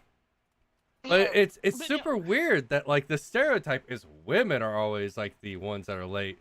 But then, like, in my life, like, going on trips and everything, I had an uncle who, like, we'd be like, hey, we're going to leave at 7. And we'd show up at his house to, because we'd convoy down to somewhere. And we wouldn't leave till, like, 8. Yeah. And then I lived with somebody who had no Well, you lived with a woman. time. I did live with a fucking woman. He took so long getting dressed. I'd be like, I could literally wake up 15 minutes, be out the fucking door if I needed to be. My life is dressing up in 15 minutes. Yeah, If I over, like, even when I dress up nice, like, the thing that takes the longest is to me remember how to tie a tie. Well, yeah, but even like when I put on makeup, it's still like the makeup adds like maybe 5 minutes for me, maybe. But it's just hysterical how, like, I'll get, like, we'll go to the conventions and we'll do our dress up day, and Whiskey will be like, you don't remember how to tie a tie? It's like, dude, I'm from the South. How often do you think I put on a tie? Let's be honest. Oh, that reminds me. I had an American in my store from the South. Oh? Yeah, he's like visiting and whatnot. He fucking got me because he was just talking to me, right? And I was trying to tell him about the deal because when he was buying some stuff, he could get like half the price. But he's like, well, I don't have a card because I'm visiting from the States. And I was like, well, you might be able to talk someone into, like, you know, helping you out or like using card. He's like, I'll just use my Southern charm. And he starts going at it. And I'm just like, shut the fuck up and get the fuck out of my department. Because I was just like, no, you're not speaking like that with me. I already given you the deals. You ain't getting any more deals from me. Shoot, be gone with you, heathen.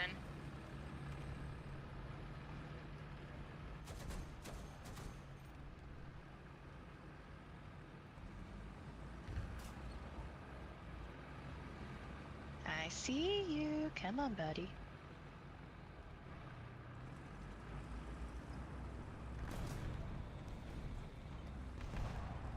Oh, there you go. Nice. I saw him and I'm like, he doesn't know I'm here. Turn off engine. And as soon as he peeked that corner, kaboom. Oh, that was beautiful. I I see you though.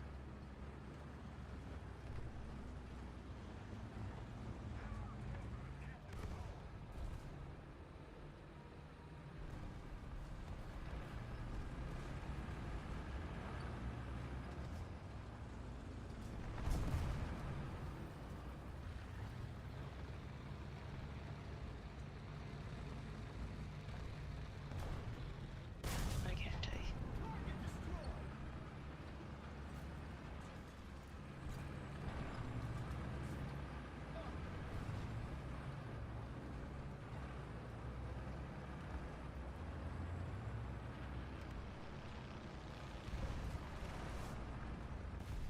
No.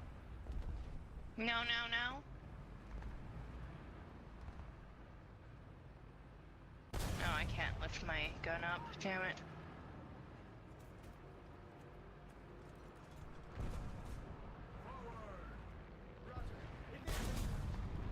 Bad.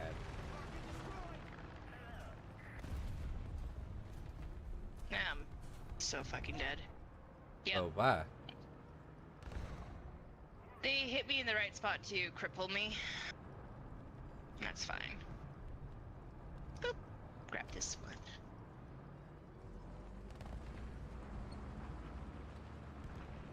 There's someone in that corner.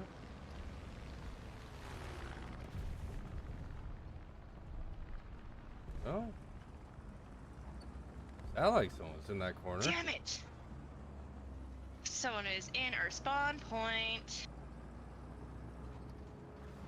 I marked him though, so there is that.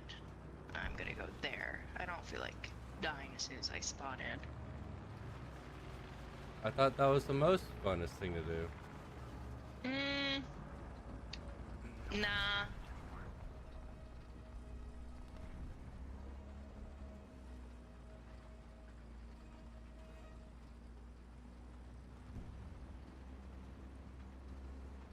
Squishy.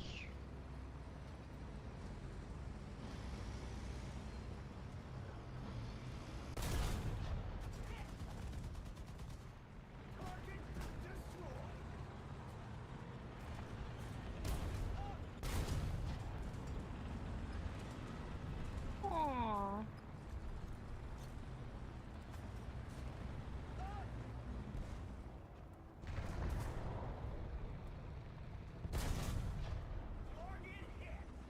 America. America.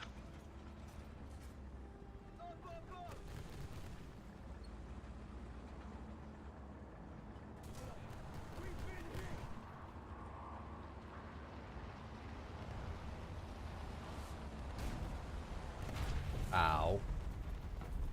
So I found out, apparently the UK, well, England, has developed a new tank round that they have been excited to unveil. Oh, really? Yeah, so it's a rocket fired out of a tank cannon, or a missile fired out of a tank cannon. Now, don't get me wrong, Okay. those do exist currently, but how they are currently made is that what happens is that you have a spotter scope based out of your tank, and when you shoot it, the tank has a laser designator built onto it that you can basically use it to paint the target you want to hit. And as long as you have visual on said target, the rocket will hit target. Well, the UK, like I said, Great Britain, has thought about it and said, why not make this a whole lot more modern and more effective? So they developed the same technology to make it to where not only are they now able to shoot a rocket out of a tank can or a tank, a actual cannon of a tank, because it's listed for 100. Oh, he might be not dead. Oh, There you you're so go. right. Thank you, Boo. Uh-oh. Um, How did you do it?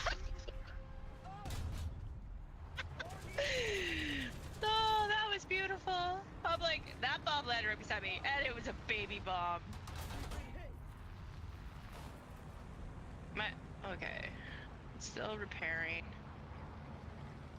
I would come assist you, but I'm on a hunt. No, that's fine. I'm good. I'm good.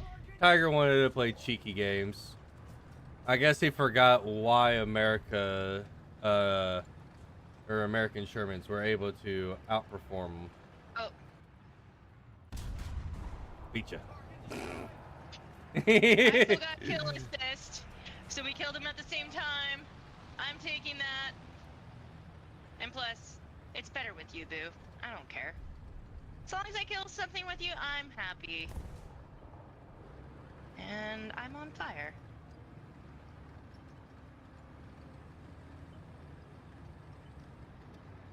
Do you see where that shot came from? Yep. Oh, he got me. His transmission's out where I marked. Oh, crap. But yeah, so the entire purpose of this one is that a tank will be able to basically sit behind cover and shoot it out. And a drone will be able to target and paint whatever target he wants to hit it with. Because they're going to use the same system. And the big reason that they developed this is because, you know, Russia is playing very stupid games here recently with the fact that they try to do a drone strike in Poland. Quote unquote accidental drone strike, mind you. But so now NATO is deciding whether to invoke Article 5, which would bring the entire might of NATO down onto Russia. I think it wouldn't be worth it, but you know, what do I know? But the entire premise behind this new round that they're making is so one, we don't waste as many tanks in warfare, because now we'll be able to, due to the fact that it is fired out of the NATO standard 120 millimeter bore, meaning that all NATO tanks can shoot this round. It is going to be a round that is very easily adaptable. Then on top of it is that it's tested and tried to be able to not be affected by Russian interference. So like their jammers and everything have no effect on it.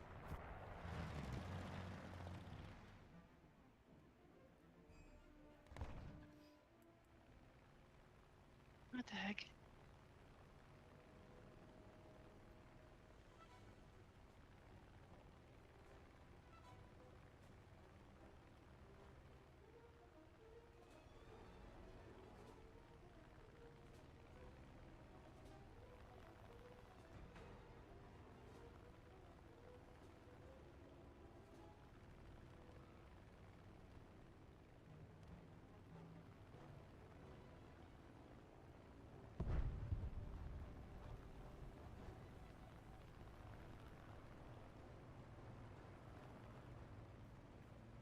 Hi, how are ya?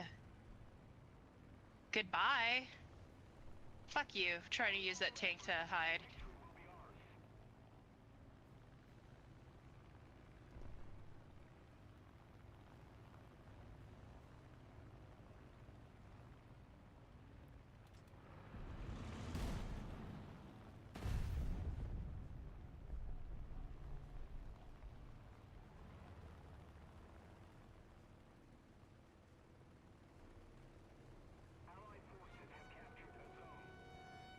Booyah!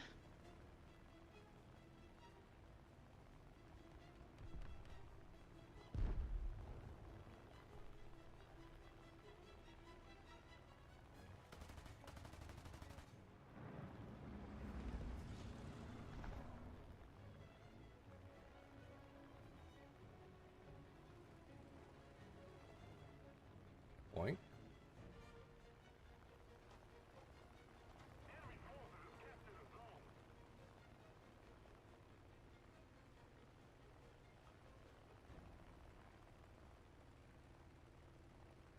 I replaced a human.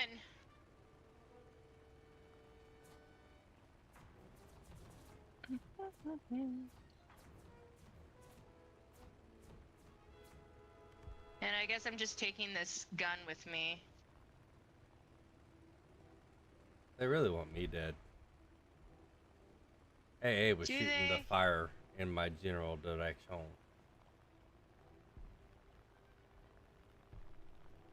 You just wish they could be like you. Best squad. Heck yeah. I think that makes a happy little purple thing. Boop, boop, boop, boop. I am really gonna end up wrecking this.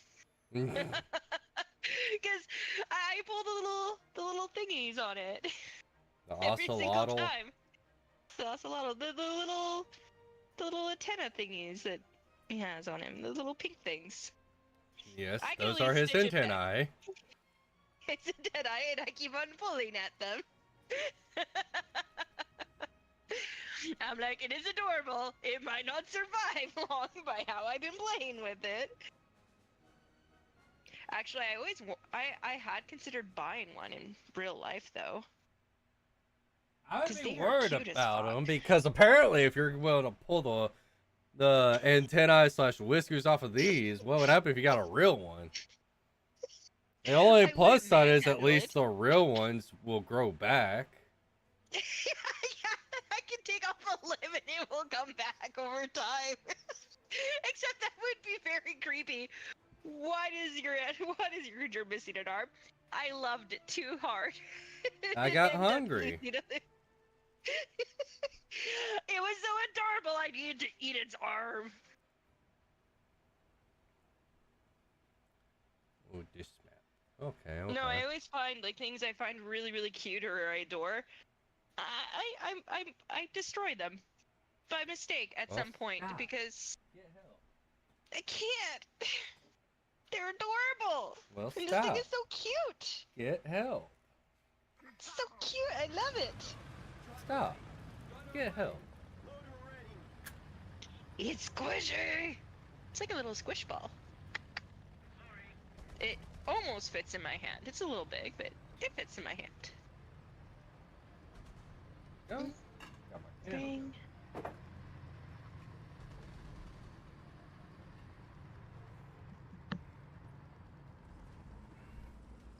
Boop, Wait. boop, boop, boop. Whiskey told me he finally found a box that can ship my blade in. I'm like, cool, when are you going to ship it? Now I got a response yet. Ah. And then I'm pissed off at Canada right now. Oh, what did Canada do? So, the company that I get my King Quack Secret Serum through is based out of Canada. Okay. And I ordered 2 things through them. And it's been sitting in customs for almost 10 days now. That's not. Yeah, that's customs. Then again, this is why I don't like sending stuff to you through customs, because the bullshit that happened toward me and to you, especially more with you. It's just weird. I've gotten this stuff through them before. No issues. Now they're just being dickwads. Yeah.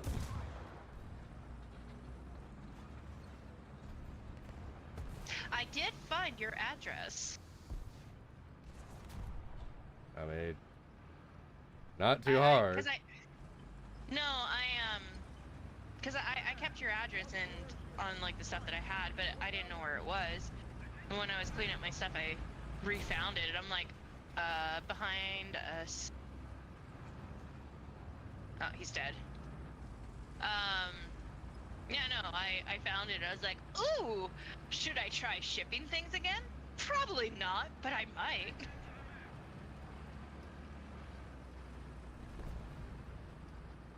I don't know, customs has been awful the last few times. And now hearing from an actual company having problems, that's even worse. Oh. Because I find like if it's like, say, like myself to you or you to me, and it being held in customs, okay, fine, right? But when it is a company that you've ordered from before, and then it's giving you shit like that, like, That is not a good sign. And I don't think anyone in customs is on strike. It wouldn't surprise me, honestly. Yeah. So it seems like Canada's always on strike at this point. Yeah. South Park's Blame Canada is becoming more and more apparent. Oh god, I fucking love that song. That's a childhood song there.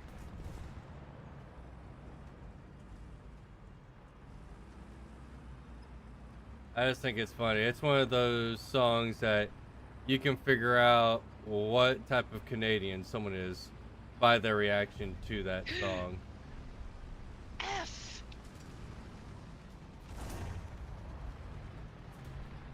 Yeah, and I'm out. Pure bad luck in this round. Good luck, have fun. Oh, my hair's starting to grow back.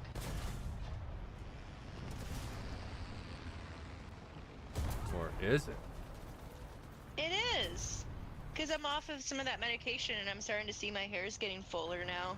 Nah, she just gotta weave. Yeah, it's all fake hair, man. Fake hair for fake news. Mm-hmm.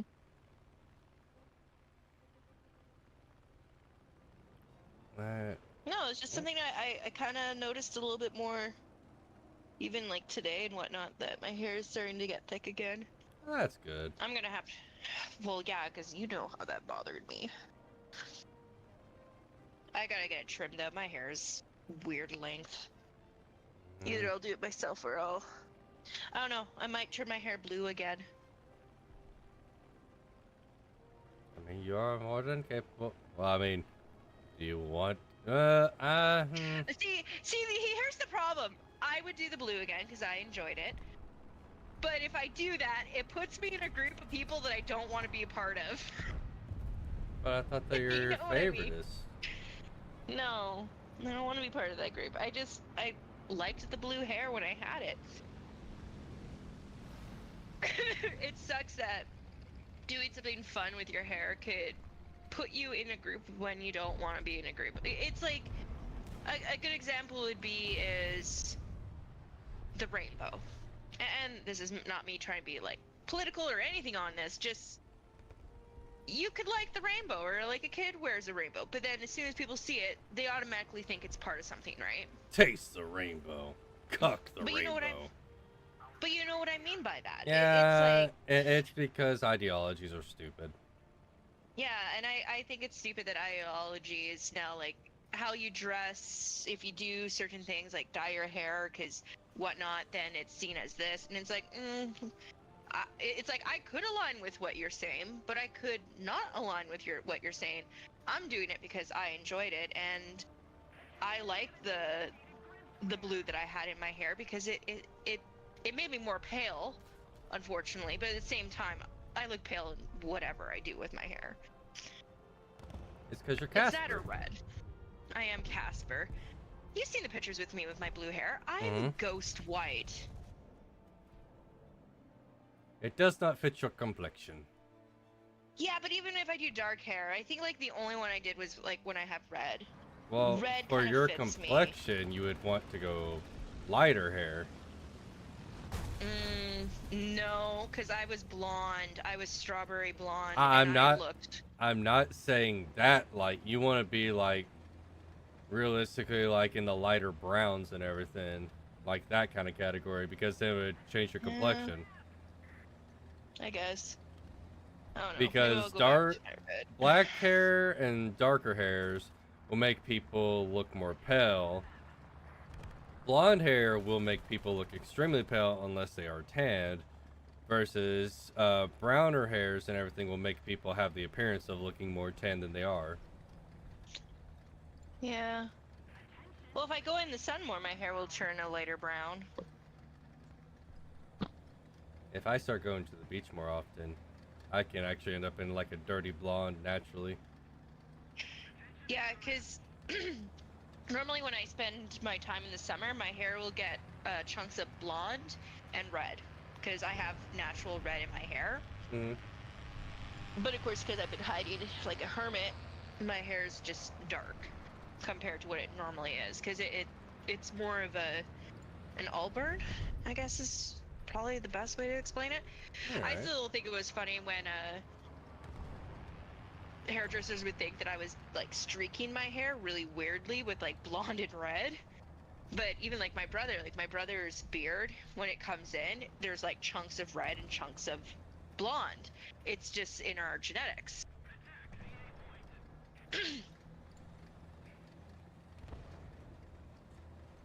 Normally, my hair, I do a chocolate red, so it's still brown, but it has the red highlights. Is when I dyed it.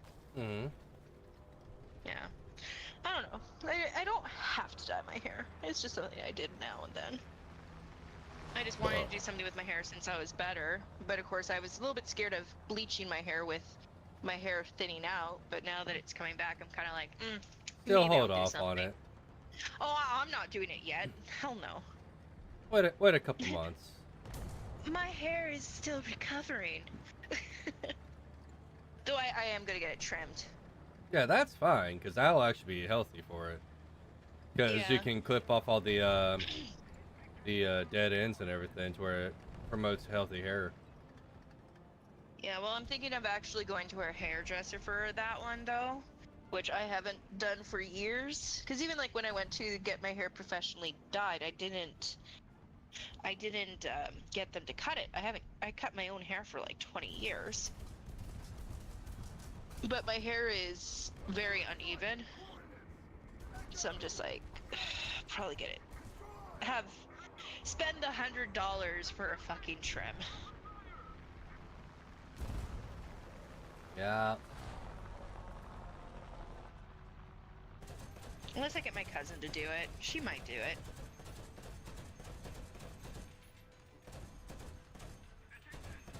I know one thing Whiskey keeps talking about whenever we go to a con or anything.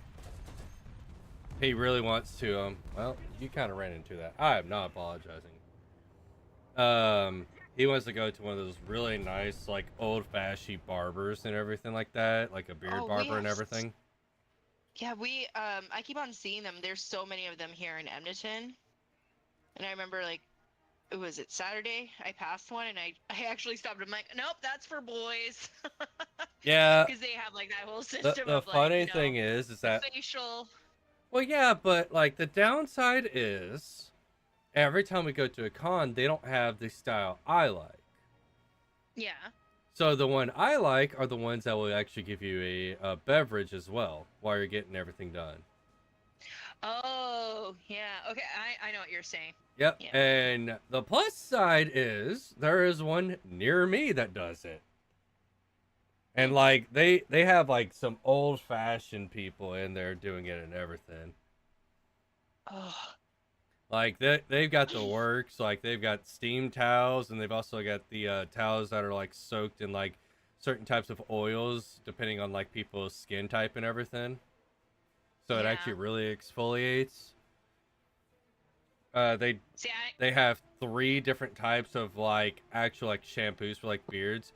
So depending on like your like your skin type and everything, they use one that doesn't like agitate it because like they get in-depth information about you before they even do like touch your hair at all. See, that reminds me of like one of the places I did know about. I don't know if it's still around because this was like pre-COVID times. Because I knew the Steampunk Society here in Edmonton, Mm-hmm. and as you know, my jokes toward you all the time, those magnificent beards and mustaches. I knew a lot of people who had those, and they made it like a day at the barbershop kind of thing, where they had their drinks and everything, but it was cool. Then again, I always enjoyed seeing like how the amount of time they style their beards and their mustaches will never like upset me. I just find it interesting. Oh shit. So What? the person that came into my chat that was trying to bot me and everything, I Yeah. reported it, of course, and Mm-hmm. 3 minutes after my report, they took action. Nice.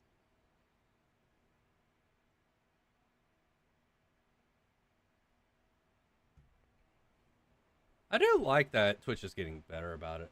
At the same time, getting worse at times. But yeah, no, like they even have from one of my buddies that told me about it. He goes there frequently. He's like they've got 3 types of brushes there to determine like the like if your hair is thick or anything like that. So that Mm-hmm. way they can actually set you up with a guy who specializes in your type of hair. Okay. Like they have people that specialize in like people that have hair that are really thick and everything. Well, it's like people with curly hair, right? Yeah. Naturally curly hair. You need to know how to work with that hair, or you're fucked. I'll put it this way: there's a guy that they're showing me pictures of. He's African American, so he naturally has really tight curly hair and everything. Mm-hmm. They made him look like a because they wanted to see how far they could take his hair and everything. They made him look like a 1950s gentleman. Oh my land. Oh, they fucking got me. Like they I did saw like his the shot. pencil mustache, like the cut sides with a little fluffy top and everything. Oh.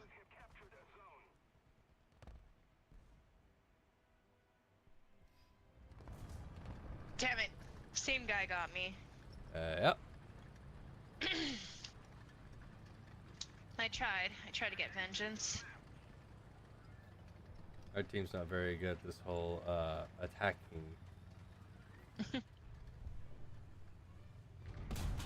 Oh, now he's dead. Kill assist.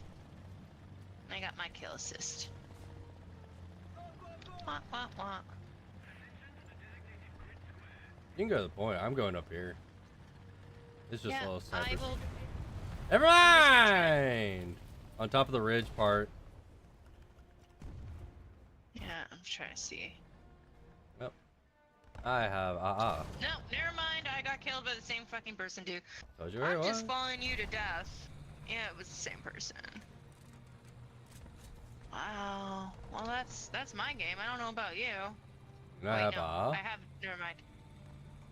I forgot. We got a kill. I'll take that one.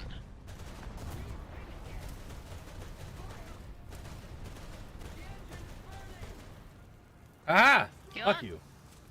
You're on fire. Yeah. He shot my engine. But I killed him. That's all that matters. Prepare for engine start. Prepare for engine start. Starting. And he only killed one of my people. Surprisingly.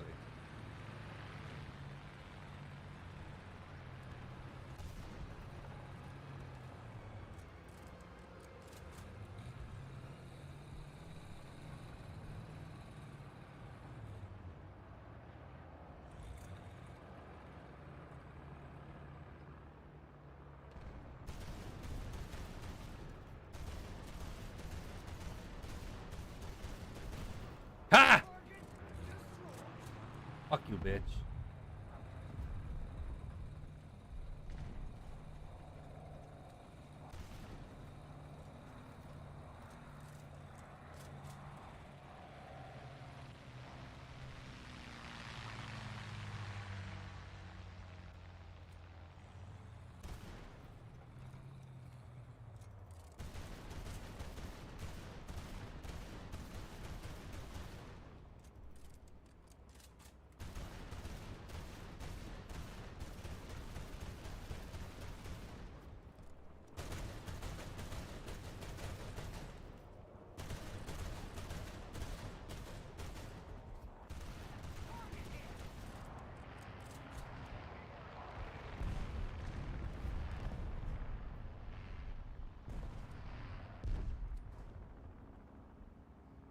Aldi.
I set this back down so I can get some ammo.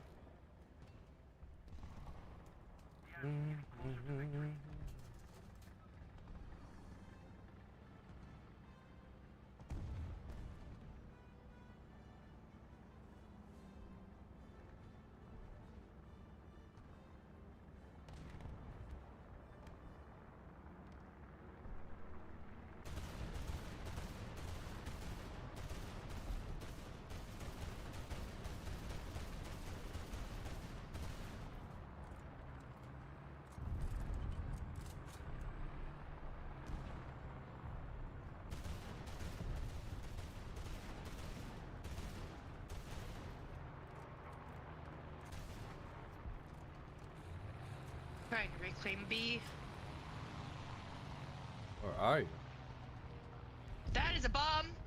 Oh! Oh!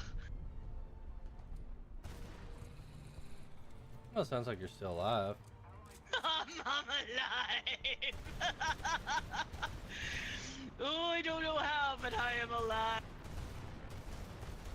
I felt that, touched some things that it shouldn't have touched.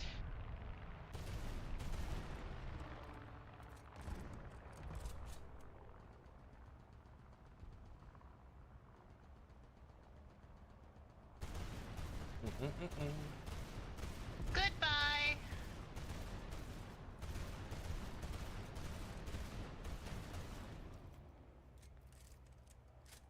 They really like wasting their valuable assets on air.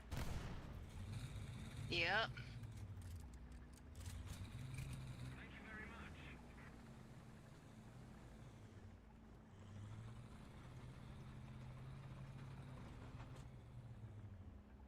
Attention to the designated grid zone.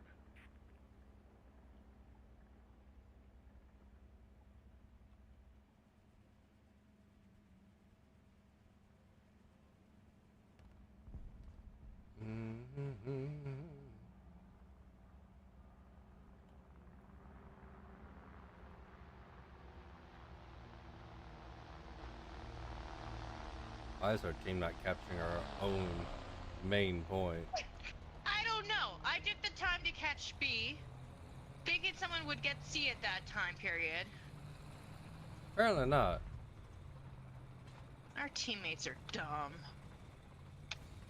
Oh. There we go.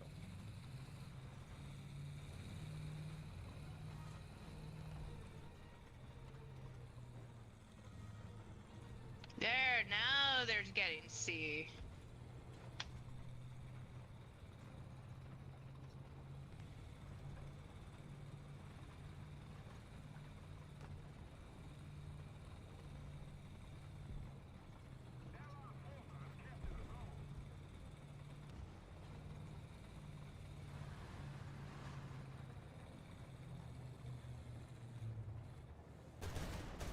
Loader unconscious.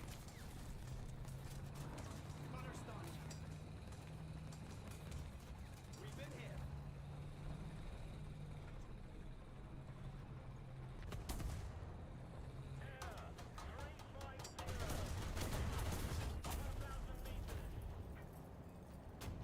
Wow.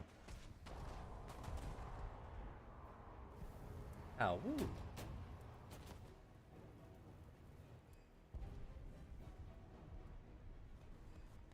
Oh wait, I need to post this for Discord.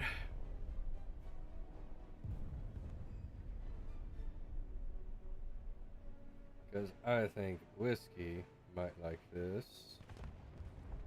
I'm so dead.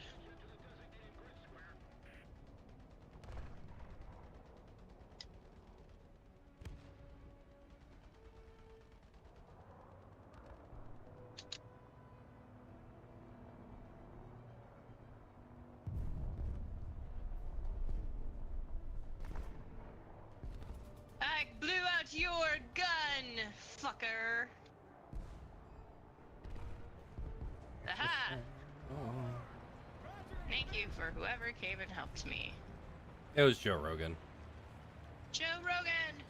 The Roganauts. Had me some nice hibachi for dinner today. Oh yeah? Ah. Ah. And while I was there, because the hibachi store's right next to the liquor store, I'm like, I haven't bought myself any liquor since the trip and everything. Mm-hmm. So I got me some Voodoo Ranger, and I got me some Glenlivet 12 year. Nice. Plus side is Glenlivet is only like $60 in USA.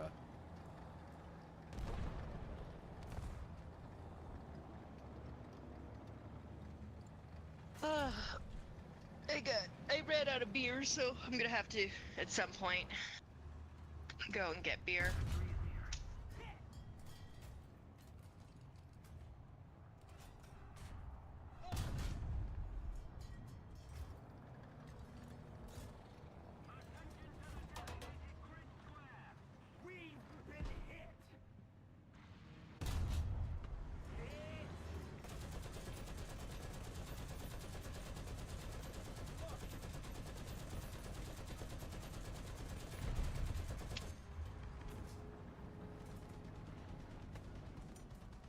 I definitely took some damage on this vehicle.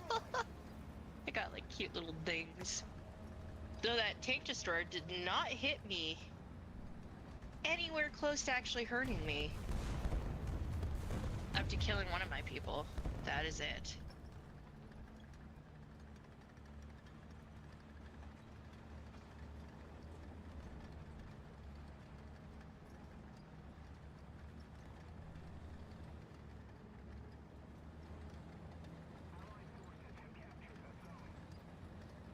We'll just holding my spot.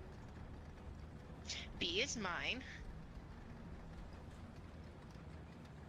Me like boobies.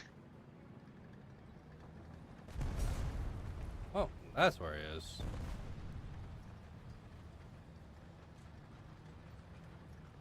Well, I don't really see them being able to move from their spawn towards B anyway. Yeah. But yeah, I posted in the Discord. Apparently, Voodoo Ranger partnered with Borderlands 4. Oh shit. Yeah. And I'm just Interesting. sitting there, it's like, doesn't really make me want to play Borderlands any more than it already has, because I don't really care for Borderlands much anymore.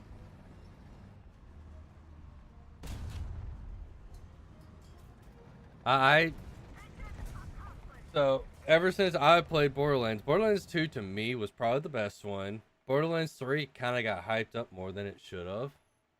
I'll agree with that. And then 4, I'm just like, especially after what the developer said, Yeah. I'm like, Well, if you remember, I was stoked, and then after that was said, I never talked about Borderlands again. Because you know how I am. I don't appreciate people who talk like know your place. And yeah, he apologized, but it wasn't. It was just because he was saving face. it was PR. That's Yeah, all it was. 100%. It wasn't him. Like, you can tell when someone is genuinely coming out. Yeah. Like, Hideo Kojima. Like, when they made Metal Gear Solid 5 and everything, when they came out because, like, they flopped on something on day one release, they came out and bowed while apologizing. Yeah. Like, to me, that's like, okay, yeah. That's actually showing that you are genuinely sorry, because you're not, especially in Japanese culture, you only bow when you're actually genuine. Yes.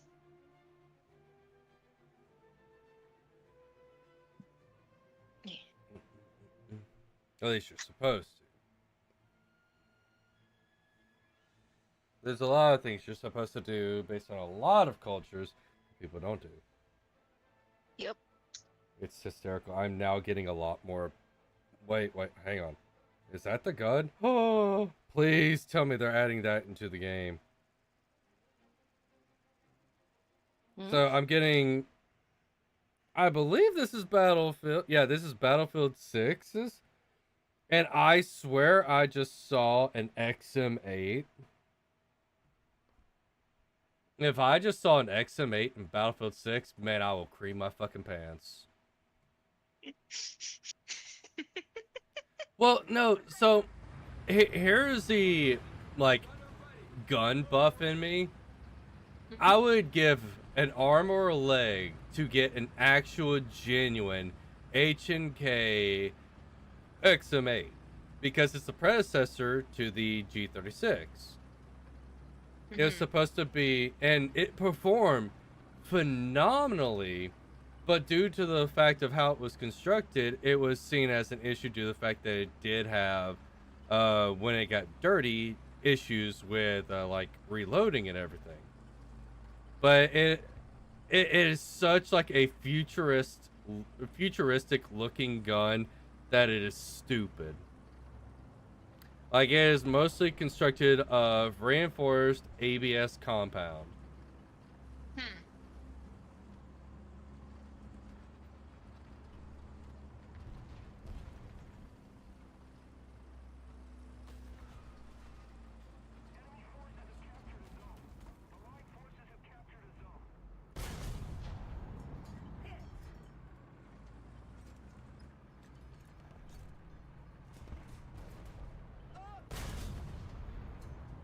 Uh-oh. Do I reload faster or you? I do. You got him. I wasn't sure if I reload faster or he did. Uh-oh. I was coming to help.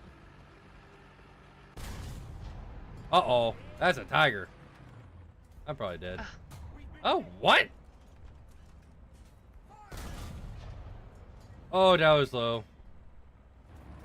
What the hell? Is that right there?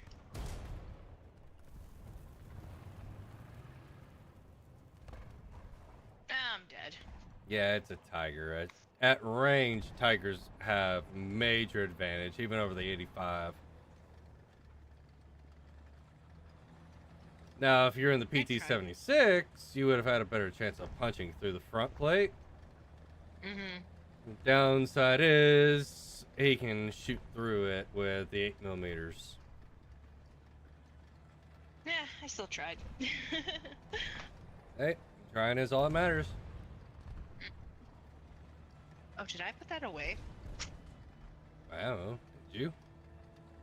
I don't know. Gotta check. Ooh, I definitely need to go grocery shopping tomorrow. Oh, yeah? Yeah. What do you need, boo? I just need a restock on food. I've also got an idea that, funny enough, it was Good Mythical Morning set me upon. Ooh. I haven't watched Good Mythical Morning for a hot minute. So, hey, tell me this doesn't sound delicious. You like waffles, right? Yes. You I like don't make cinnamon them often. rolls, right? Cinnamon roll waffles? Yeah, you take This is where- you take the cinnamon roll, like the dough and everything, and you put it in a waffle maker and compact it. And then the plus side of it is when you pour the icing on, you get those pockets that the waffle iron makes. I need a waffle maker now. I need to make this.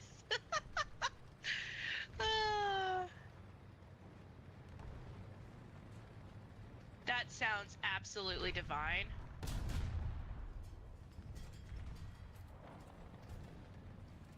Yeah, I saw it at first. I'm like, I don't know. I like the soft doughy aspect of it, of waffles or of the cinnamon roll. But it's like you can cook it to how doughy you want it and everything. The plus side is it cooks it a lot faster.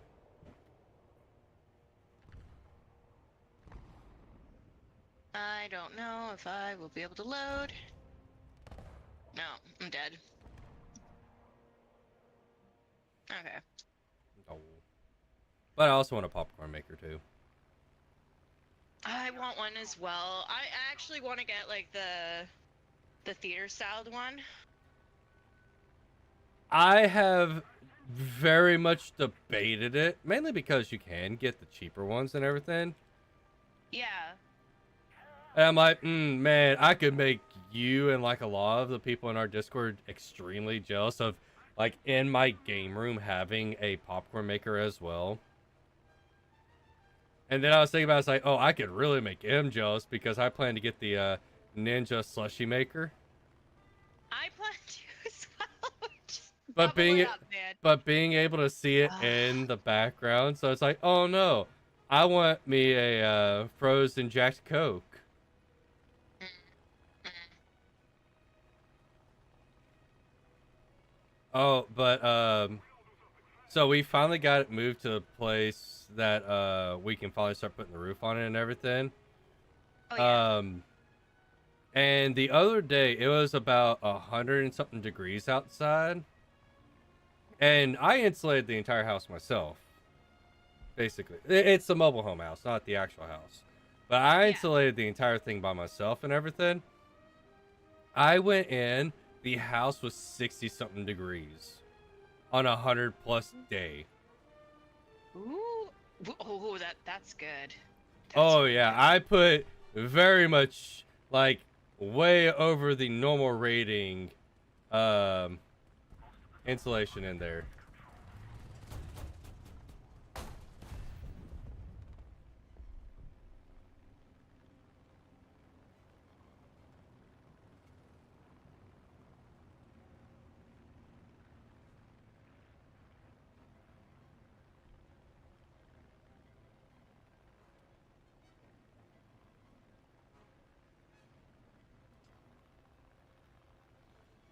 Yep, I no, sent you a picture of what I'm ordering from Amazon.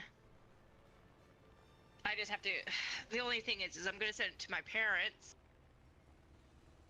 and if they're looking at it, they might be grumpy when they send it to me, even though it's my house, my money.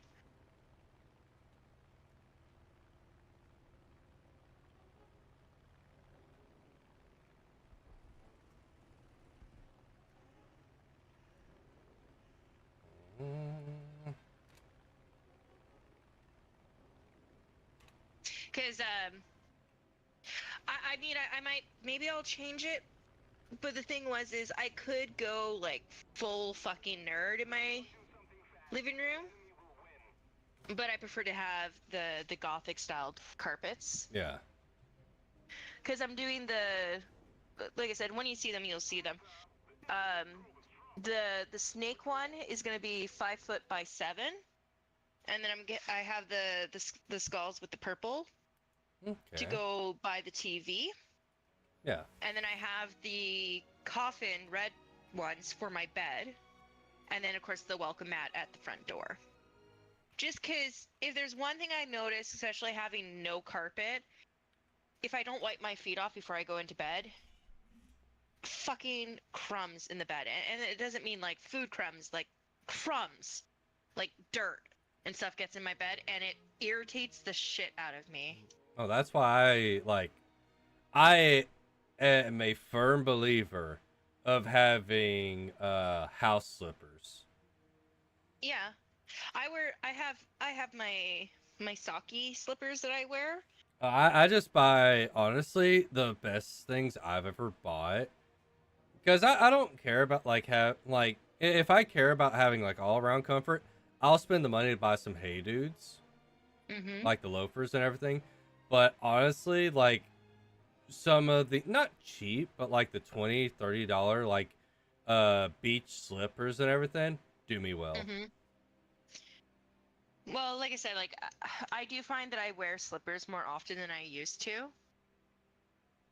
which was never a thing for me, but it's like I don't I don't like wearing socks. I like, wiggle my toes kind of thing. But having no carpet in this house, I'm finding I feel uncomfortable by Oh, picking up like the little dust particles and shit. I could at this point I could maybe do a rug or two. I will never have carpet. Oh, no. I see, this is what my thing is. I love not having fucking carpet. And people are like, but you want to get, I'm like, there's a difference between having a throw carpet and carpet. Because, I mean, if shit happens to that carpet, you can throw it away. Honestly, Wash it. something you might want to look into is the washable carpets. The snake one and I believe the skull one are both washable. I can't remember if the other one is. I haven't done the order because it's like with the because it's technically 4 rugs. The snake one being so big, it's like $100 right there. Mm-hmm. And then I also ordered me a coffin bat holder for my paper towel because even though it was on sale and it was cute and I was like, yeah, I want this. I want my gothic stuff. The inner goth girl took over, okay? No. But and of course like those heart vases, I don't want to put flowers in them. I just want the heart vases because I've seen them for over a year since I've been at my parents' place and I've always liked them. And now that somebody didn't give me my I had these really nice skull statues that went into my coffee tables because my coffee tables are glass tops. Uh-huh. So I put something ornamental under in my coffee tables, in both of them, and my small one and my big one. Well, remember they were buried, so someone else gave them back to me, right? Damaged them because he's a fucker. No, that's improbable. He didn't give me back my statues, so I need to do something new. But I thought it'd be cool to kind of put the hearts in there. They're realistic hearts, but also with my history, what happened, I'm like, you know what? Fuck it. I want some hearts. I want some gothic-y hearts. And plus, they are really nice vases, and they aren't overly expensive. Well, hi there. Ow! I'm dead. Yeah. But yeah, I just want a little bit of carpet. I'm really debating, like, what I'm gonna do is I am gonna get it, like, with the setup that you see, I am gonna move my computer into my office, or into my room. Same thing with the bike is gonna go into my room, because I have the space in my room for both of them. Uh-huh. And then I'm gonna get the couch and a chair, or 2 chairs, whichever. I have to find something that I like for this space. I know, I'm trying to properly plan out, because I was thinking it's like I need some like bookshelves and everything to show off like Your the stuff? collection and everything, but I'm like, Yeah. my current house I'm going into, I am not gonna have space in the game room because I'm gonna put the couch in there and everything. Yeah. Because the plan's gonna be, I'm gonna put a couch in there, I'm gonna put a TV in there, so that way, like, if any of y'all come down, ooh, no.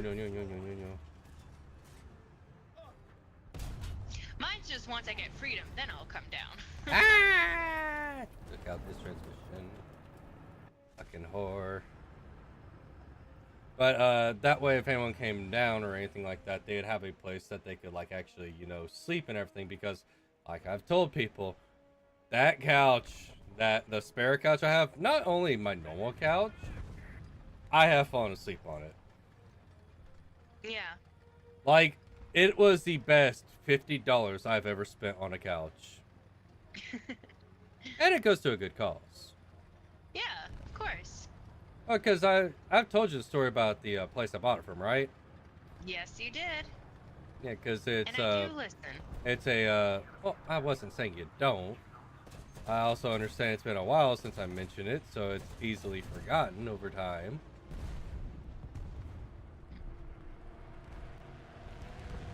Damn it. You whore! You whore!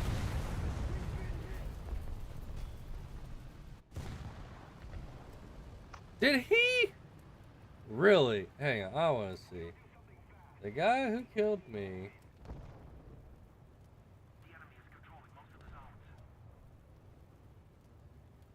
In hair. Oh, one of our guys shot him down. Okay. I'm going spectator mode.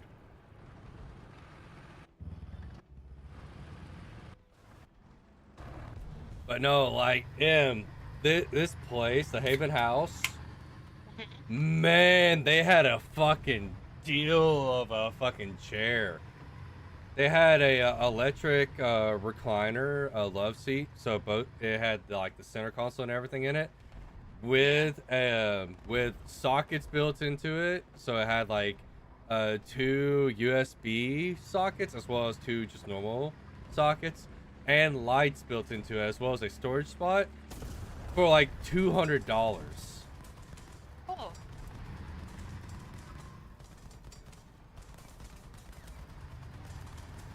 That shit went so fucking quick, and I'm like, and the best part about it is I found out a lot of the stuff they get is estate stuff where people are literally just getting rid of it because, you know, they inherited a house or something and everything. And that couch, from what someone said, it still had like wrapping stuff on the inside of it, like in the inner compartment where no one had used it. And someone looked it up and it was like a $3,000 couch. Huh. And I'm like, and that was part of the thing that made me happy about it. It's like they could make so much money off of it, but they choose to still benefit the people who need it, but also benefit themselves. Yeah. It's like I have nearly gone up there multiple times because they have a beautiful like china cabinet up there that I would convert to a liquor cabinet, and it is real wood. Like it's real wood, like the thick pane glass and everything. Like I think based on what they said, it was made in like the 60s. And they're only wanting, I think from what I saw last time, they were talking about they wanted like 200 something dollars, but no one's bought it, so it keeps going down in price. I'm like, man, if that hits 100, I'm buying it. I know I've already got one and everything, but man, I will buy me another one.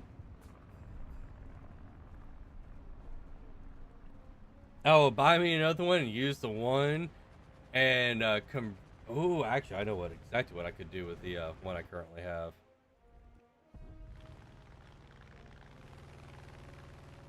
I want to look on their thing. I haven't really looked on it just because the stupidity and everything.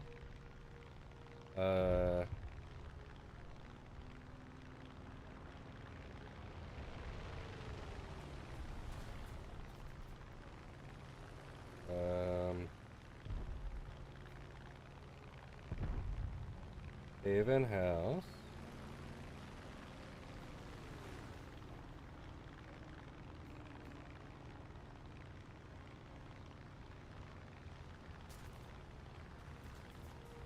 Okay, let's see.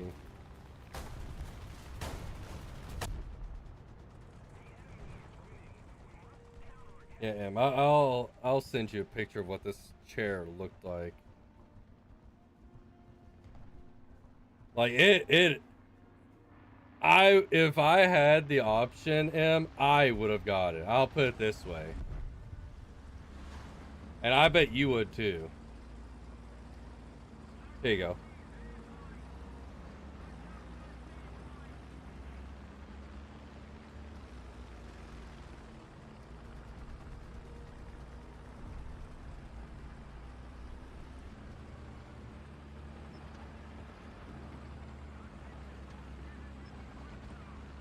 Let's see. Anything new? That's a standard one. They're not like those.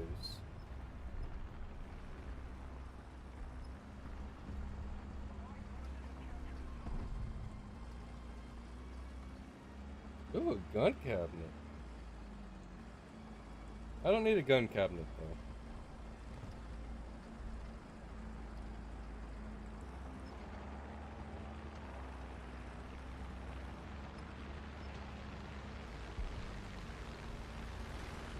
Actually, I should probably go up there to get my my dresser.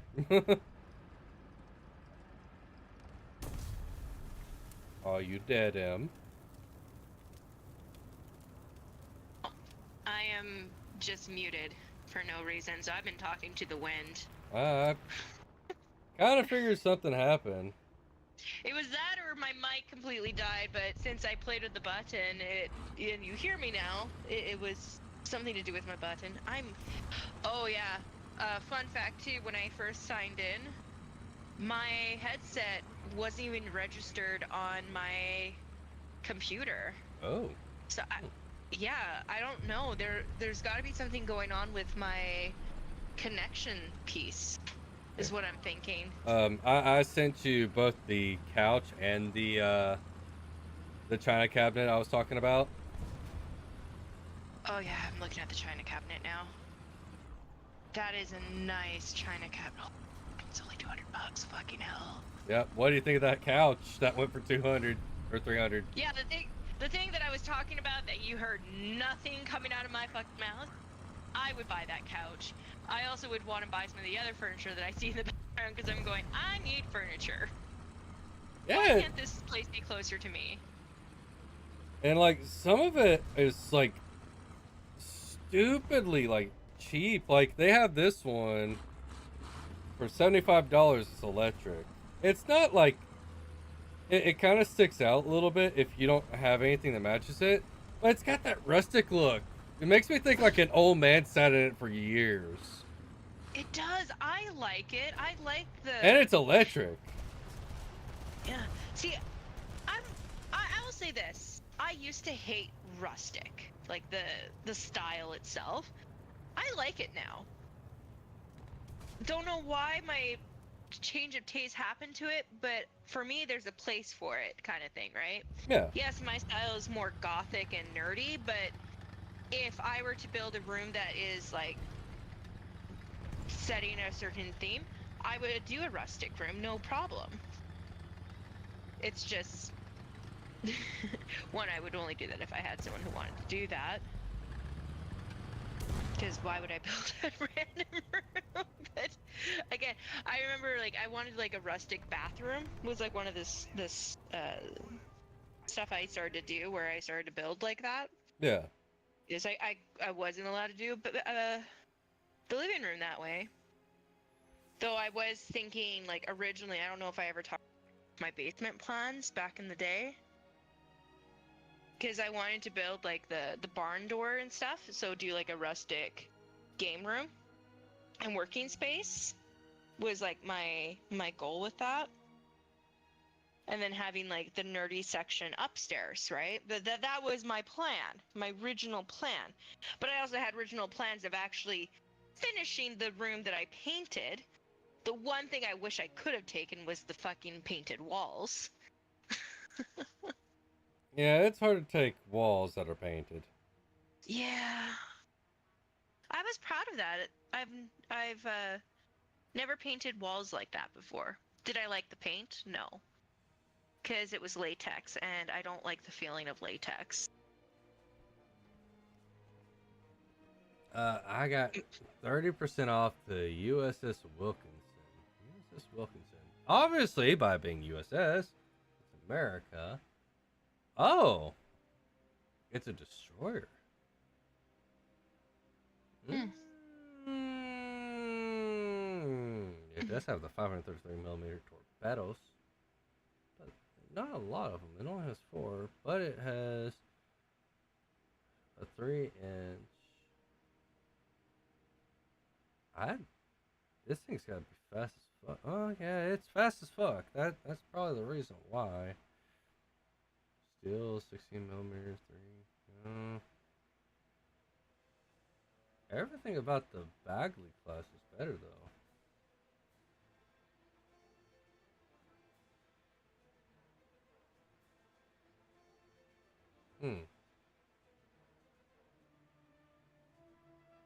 So the Wilkins is a mixture without the 20mm autocannons.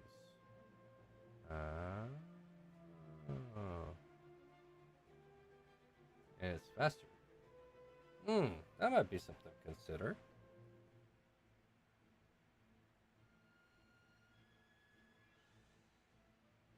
Because I think it was Whiskey I was talking to about it. It's like, I would love to play as like the USS Arizona and to sink the Bismarck or the Yamato. Just because Ooh. fuck those ships. Yeah. Definitely no personal grudge there. Definitely No, not. no, definitely not. I don't hear it at all. Definitely not someone who sees their cowardice and calls them out for it. Like, I have looked a lot into the attack plan, and you want to hear the cowardice behind the attack of Pearl Harbor?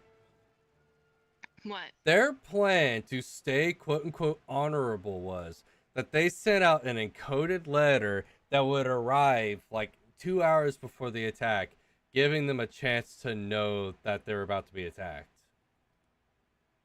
Because they didn't want to seem cowardice in a surprise attack, because that was not part of Imperial Japanese code. Yeah. Even though, since they say encoded and it needed to be broken with a country that, you know, did not see them being imported into a war anytime soon, so they did not put forth a lot of effort in decoding anything. Yeah. And the downside is, of it, we had a ship out there, not a military ship, but a civilian ship that spotted strange movements of ships out in the distance and reported it, and it was thrown underneath the bus, saying, "Oh, that's nothing." Like, there was so many things that could have prevented it, but in the end, it happened.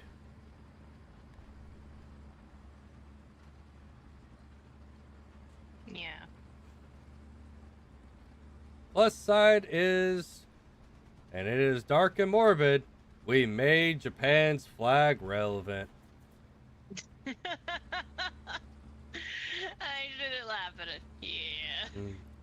Well, they wanted to be the land of the rising sun, so we helped them achieve that. Oh fuck, that is so goddamn dark. Oh fuck. We gave I them love not you. one, but two opportunities to achieve their goal. So we're just gonna say it. I love you. I am unapologetically American. Mm-hmm. And if you got a problem with that, well, then you obviously are not American, and you're probably someone of the communist descent, and I don't really care.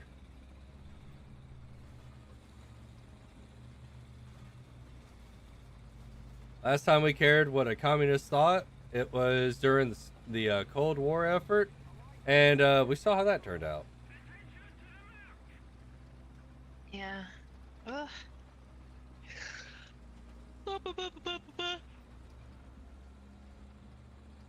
I'm definitely getting alcohol in my system because I'm going into like military stuff that I generally don't go into unless night's here. Ooh. Well, don't drink too much. You have work tomorrow. Oh no, I'm only on my second beer can. Like, this is not enough to affect me. It's enough to get Just a good make buzz. Yeah, good buzz. If I if I had 2 beers right now, I'd probably be passing out. Well, especially this. This is Voodoo Ranger 9.5% ABV. Ooh, my beers are what, like 8? Yeah. 8 or 7? Yeah.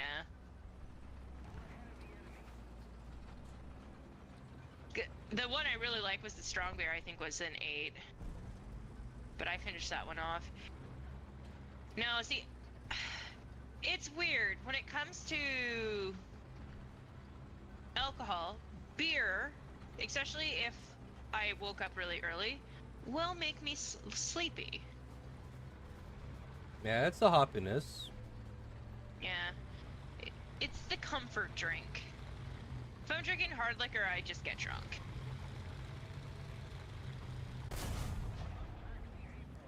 Tiger, you're not invincible. I've got a 90mm cannon.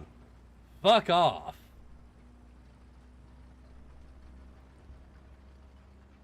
Only time you'll ever hear an American talk millimeter is when it's a cannon board size.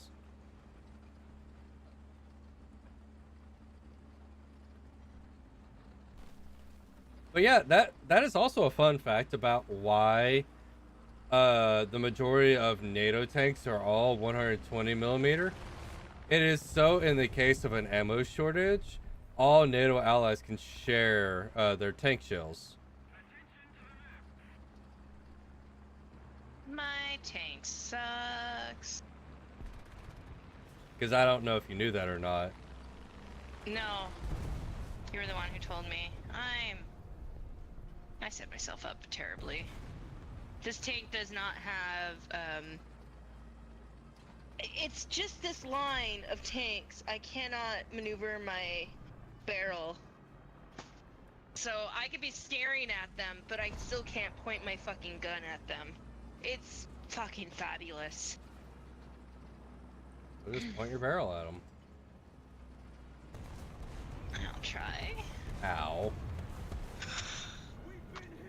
But yeah, that was the entire reason when NATO was formed, that all the countries agreed on making the majority of tanks barrels 120mm, as well as they have a specific rifling on every single one of them as well, so that way the majority of rounds are compatible. Which works for, especially for an alliance, right? Oh yeah, especially when you realize that. So here's the fun thing that people don't seem to really want to consider. So when Germany was losing, a lot of their engineers came to America. That is why America engineering and everything skyrocketed when it came to like war weapons and everything. Yeah.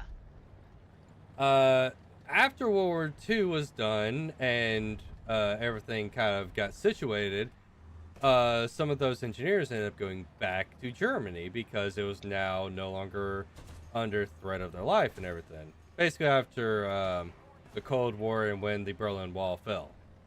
Yeah.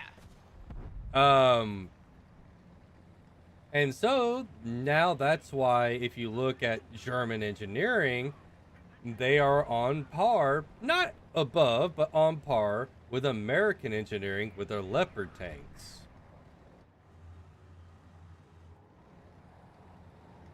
And so due to the fact that we're all running the same type of munition, minus the fact that we're still using a Modus on top of our cannon, or on top of our tanks in comparison to everyone else, we are able... Someone. Huh? Oh, okay. I scattered a tank. Hi, how are ya? Oh no, he sees me. Hi, how are ya?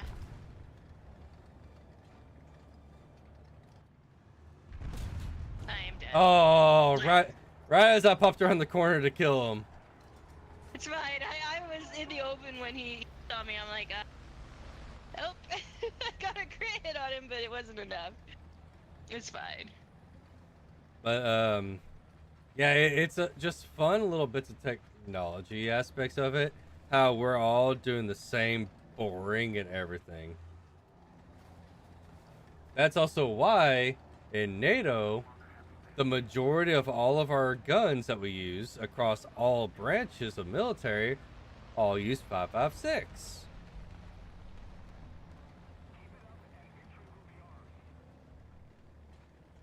We're either using 5.56 or we're using 9x19. It is because one, America mass produces it, so that way if a war breaks out in Europe or anything, they're still able to get the ammo that they require.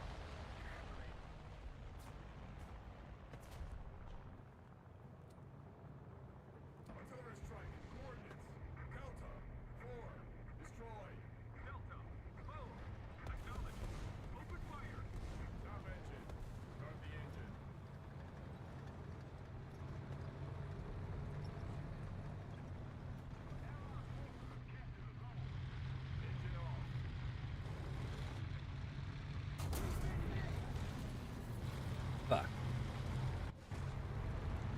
Oh, that was gonna be bad for me anyway. I'll bring out this guy. But yeah, just little bits of war knowledge. Ooh. Nothing wrong with that. Which I need to get more weapon books. Because I like that one, but it's old now. I need new ones. Weaponry, weaponry.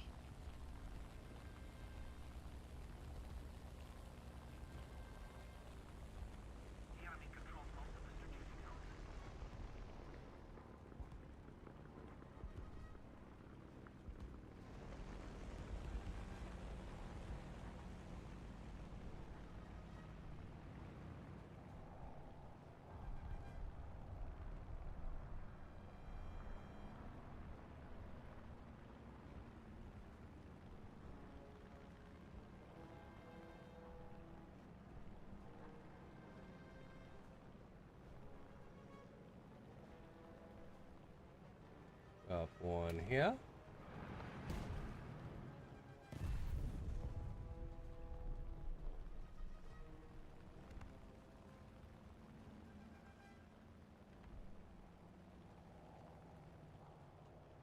I see you, Fräulein.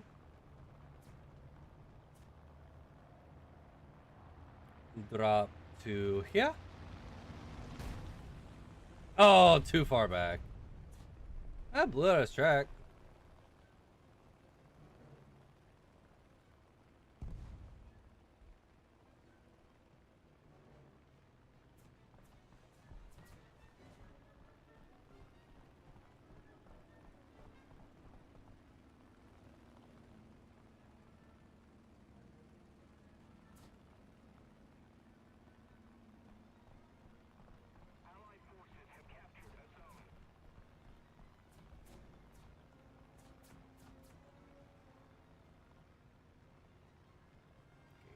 Speed by dropping altitude.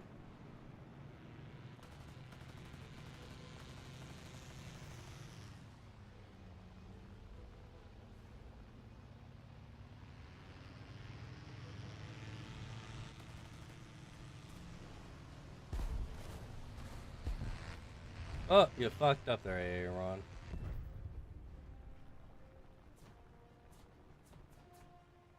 Back to Boston, say I go. To Boston, say I go. Hi ho, haterio. Boston, say we go. So I finally like fully sent my stuff back to Spectrum and everything to get rid of the internet and everything. But like, Yeah. what? Why are you leaving and everything? I said because your internet sucks. And the guy at the front desk was like, "Yeah, you're right."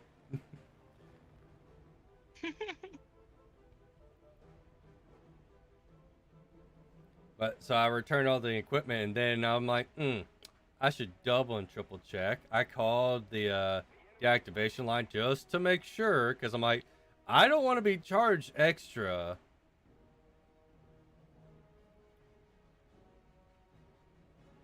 Because I know how these companies work. They're like, oh yeah, you're fine. We've completely deactivated your account.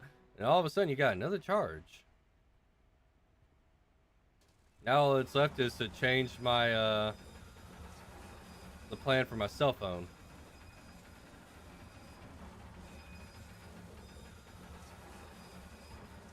I'm gonna get to where my internet and my phone is gonna have me below $100.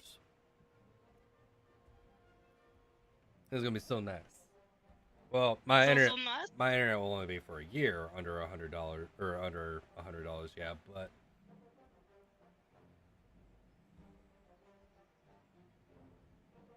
That is a. and then Oh. I'm gonna get the same router that Squirrel has. Probably. I might just keep or might get a new Asus router. I don't really know. Oh. Really just depends on if I want to spend $500 on a router again. But the plus side of it would be I could actually hardwire my servers and everything to where I get true 2 gig up and down. So one, you'd be able to download things faster through it. Oh yeah, fuck! I was gonna do that, and then I had my computer on, and I don't know what the fuck happened. I'll have to do that. So remember how I picked a random file to download?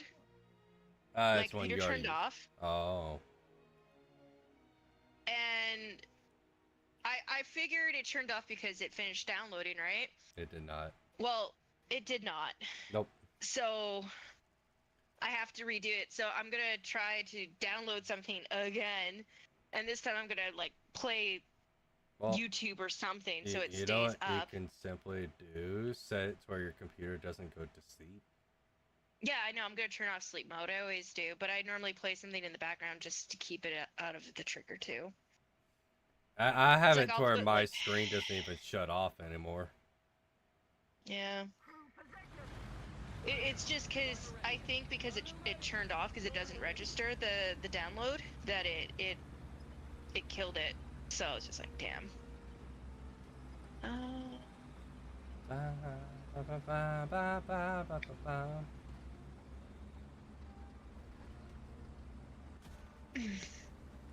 Wow. And you know what? It is seriously becoming fucking fall because all I'm hearing is pumpkin everywhere, and it's making me cringe. Pumpkin chai, cheesecake, ice cream, pumpkin chai, ice Pumpkin caps, spice pumpkin latte. Don't worry, Guys. Lucy's gonna drink plenty of pumpkin spice latte since he's turned into a white girl. I know. You know, I think we had this conversation before. I liked pumpkin pie, right? I did. I don't like it anymore because pumpkin's been destroyed by pumpkin spice.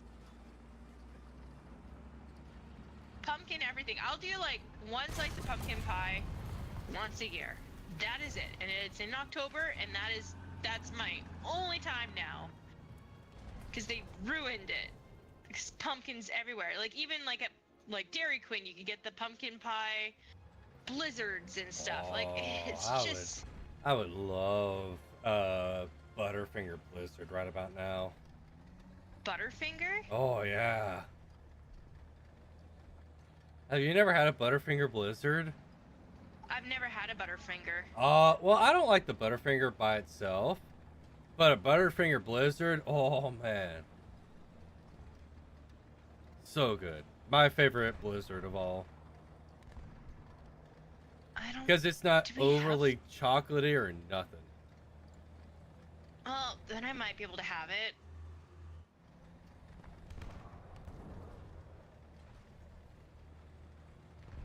It's just that I mean, right at least amount. right. Well, yeah, because like the thing is, my chocolate allergy is down. As long as it's not dark chocolate, I can basically get away with it.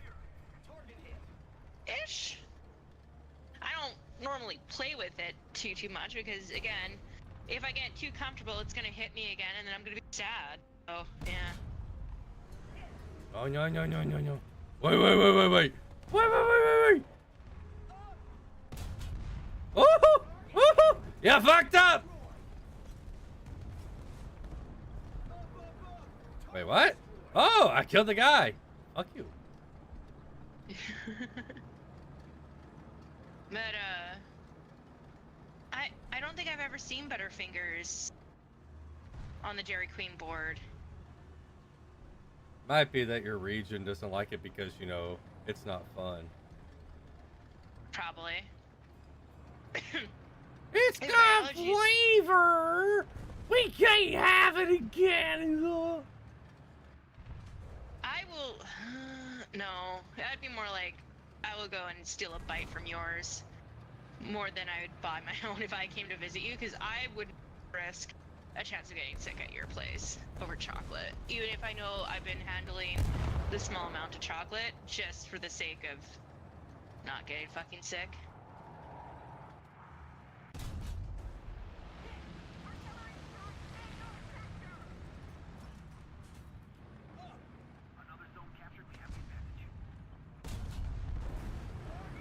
Good shit.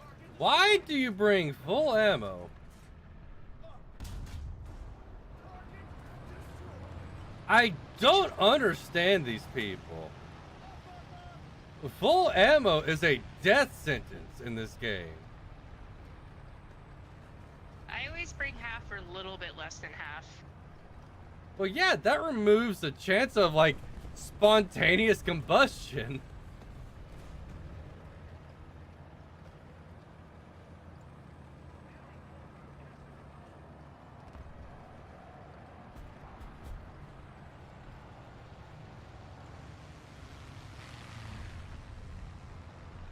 I'm definitely about to turn off, like, Snapchat notifications because for some reason, it's like, hey, you want to talk to your ex again? It's like, you're friends with this person. You have their number in your phone at one point. You should friend them on Snapchat. It's like, no.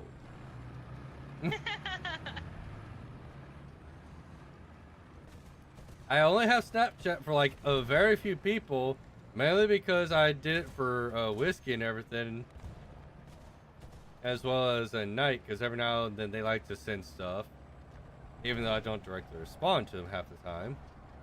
Yeah, that's like me. That was with me at night with my Facebook, right? He would send me stuff on Messenger all the time, and now I killed Facebook, so no more Facebook for me. I still like Facebook for Marketplace every now and then. Marketplace scarred me, so no. The only thing was is I sold my Gothic mirror on Facebook, and that one went fine. But when I did the couch thing, like, I think I told you the story about that, right? No. Yeah, because I had a it was about, it was just over $3,000 couch set. It was a modern style. Oh, yeah, yeah. Yeah. Remember how I was selling it for $500, right? Because again, it was used. But even then, like, never really sat on it, right? Because it was still pretty much brand spanking new. No pets, no nothing, right? The amount of bullshit I went through with Facebook Marketplace, it just tainted the whole experience for me. Oh yeah, no, Where I'm you like, gotta be an asshole. It's I just like, was an asshole it's at the like, end. hey, I'm interested in this, but it's used, so you know, you should give me a discount. It's like, no. Oh no, my favorite will still be the chick who wanted it for less than $500 for a 3 couch set piece, right? Mm-hmm. That's over $3,000, and I was selling it for $500, and she wanted a discount, and then she couldn't pick it up, so then she wanted me to bring it to, and then she's like, well, I'm like, no, I'm not, because that's the price. You have to pick it up. You have to figure out your own shit. And then she's like, well, I'll just rent a truck, but then I'm gonna take whatever it costs for me to get the truck. I'm taking it out of what I'm giving you. And I'm like, haha, no, that is not how. Oh no, Like- see, you missed out a perfect opportunity. So here's what I always do. So I set a price, and I expect people to come in and negotiate. If they come in and negotiate in good faith, I'm willing to barter, because I was always told price it higher than what you're willing to take. Yeah. So if you come at me with good faith, basically in your bartering, I'm more likely to actually going to barter with you and probably drop the price by like 100 or something like that. But my favorite thing is when people come in bad faith, i.e. like trying to lowball me and everything, I do the reverse of it. So, you know, normally when you barter, you know, you go down in price. I like to go I up. went up in price.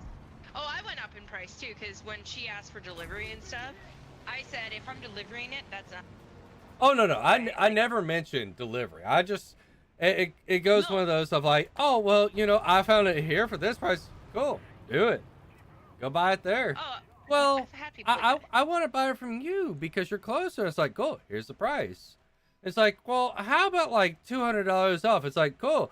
How about we add $50 now? Well, why? It's like, because you're being a twit. No, I And got real mean on like I said, that couch set thing, I got real nasty with people but at the end. but you missed out on a perfect opportunity that I did. So someone did the Mm, same thing to me that you mentioned, where they're like, oh well, I'll come up I'm just there gonna duck. and I'll deduct the money out of your thing. It's like, do whatever you think you can do. And so they rented a vehicle and came out there, and they thought, because I think it was I was selling an entertainment center. Yeah. So they come out there and they're like, all right, well, I'm here to pick up this entertainment center. I'm like, all right, cool. I think I had it for like $300. And they're Yeah. like, all right, well, here's the hundred something dollars to cover it. And I'm like, well, it's $300. Like, well, yeah, but I rented a vehicle. I said, well, that's not my problem. They're like, well, you said that you would do the deal. And I said, when did I say I was going to do that deal? Like, well, I said, do whatever you need to. And I said, yeah, that doesn't mean I accept your deal.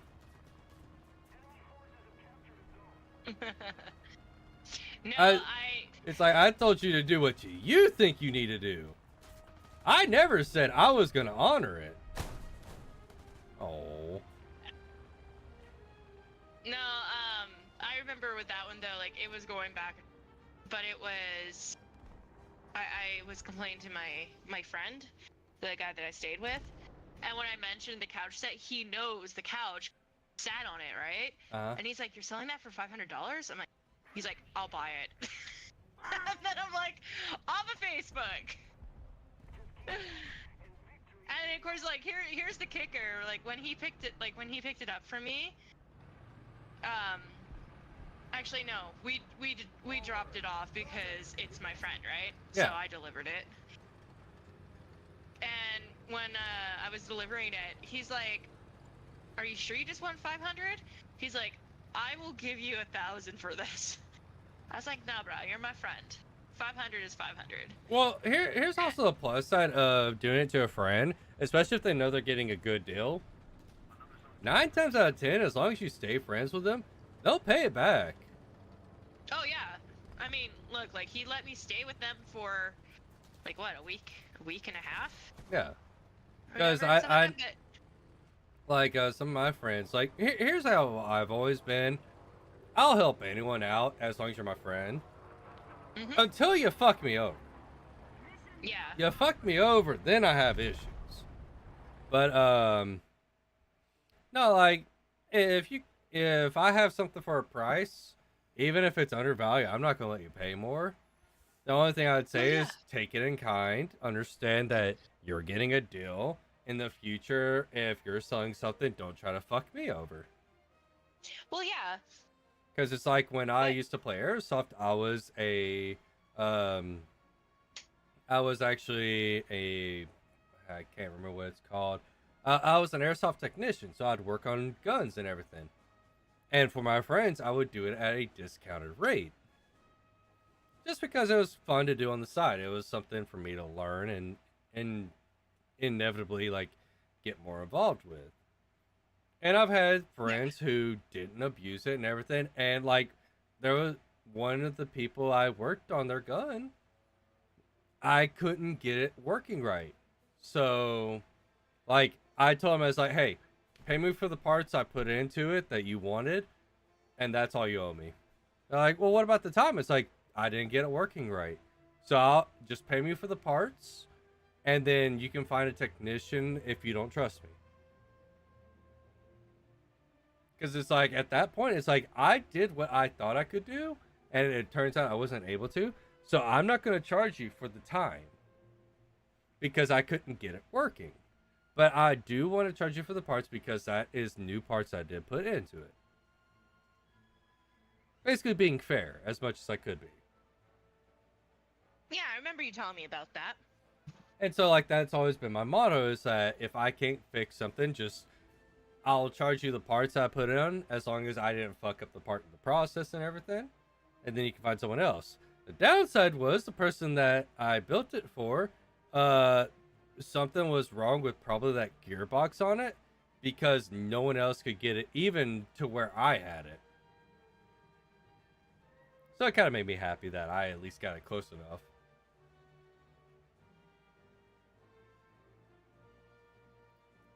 And I've also built almost all of my airsoft guns anyway, so. And I just did that off of just boredom.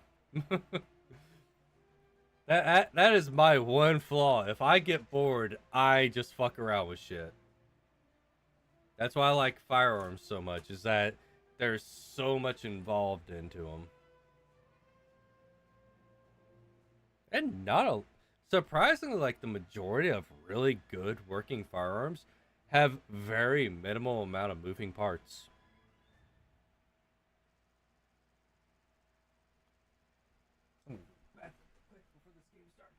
That I knew.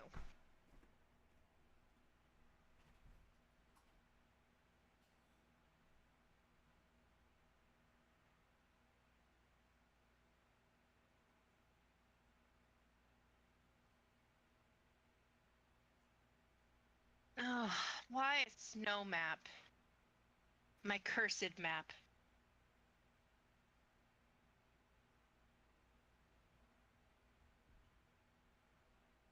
Yeah, I'm gonna get a drink. Not that I'm trying to avoid this map. No, you're trying to avoid it. Mm-hmm.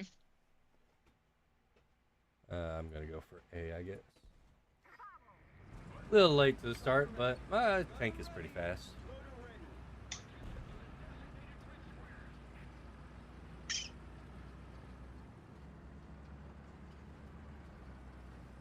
I know one thing I was talking to my mom about when it came to this place that I'm gonna live in temporarily and everything. It's like just the fact I'm like tripling the amount of cabinet space I have is gonna be so fucking nice.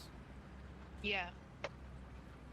Because then I can actually invest in like getting more cups, actually getting proper plateware and everything. Granted, I'm still gonna be the bum of an American I am, where I'm gonna get real nice tableware, but I'm probably gonna use plasticware.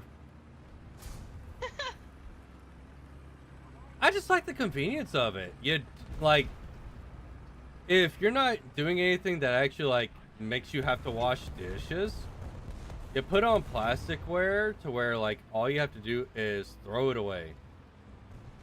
Yeah. I am making myself a drink. Drink. What's a drink? The malted cranberry moonshine with orange juice. Shh. You're making an alcoholic drink this late? Jeez. It's only one shot. And I know This it's is gonna late be for you. Hey! Because I'm probably going to bed in like I'm a half hour so drunky. here. One drink. Very, very high level drink, but a drink. Women. I don't have to get up at like 3 a.m., so, you know, it's okay. I don't either. I have to get up at 4.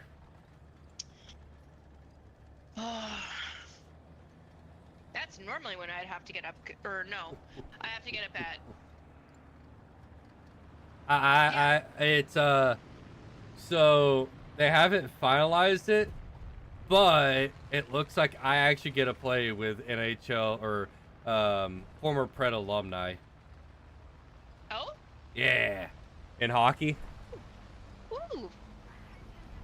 So they haven't finalized the time frame, but I am making the final one, or I am potentially making final roster. Nice. I'm proud of you. Okay, I might be crazy, but I think I'm lagging. Well, why are you lagging? I don't know. Everything kind of feels offset. It's a goddamn snow map. It's just because it's a snow map, it's gonna be weird.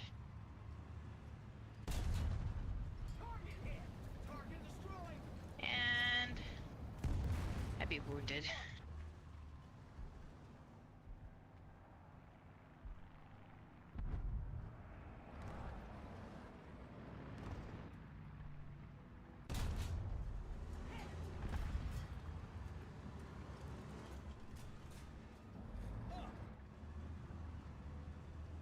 Fucking pot shots at me.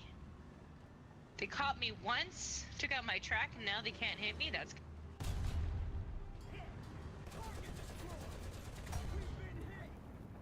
Motherfucker.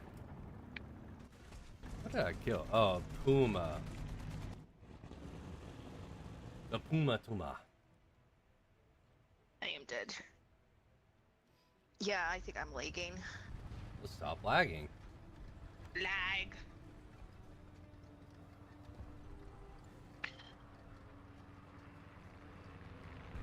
And now I'm excited to, you know, get my ass handed to me in hockey.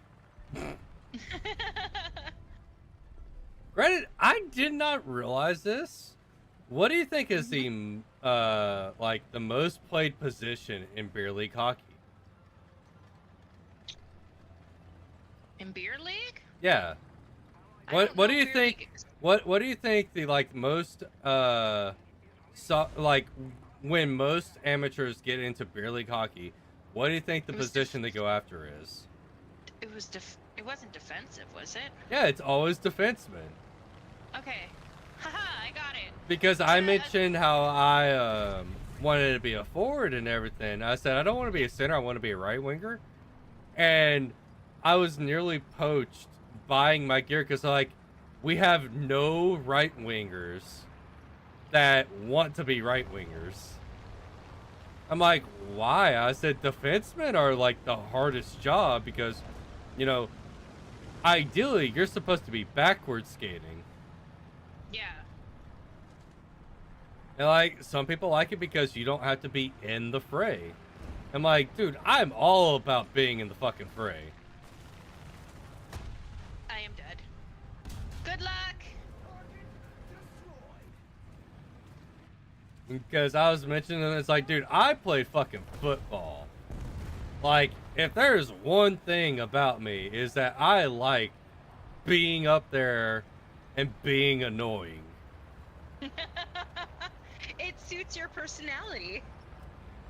You're dead, Lucy. That's why you're pregnant. Yes.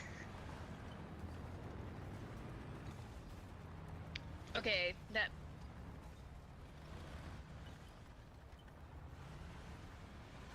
Squishy.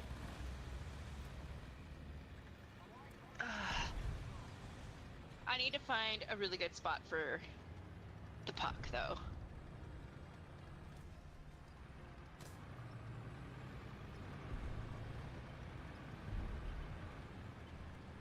And again, thank you, Boo. I really, really like the No gifts you problem. gave me.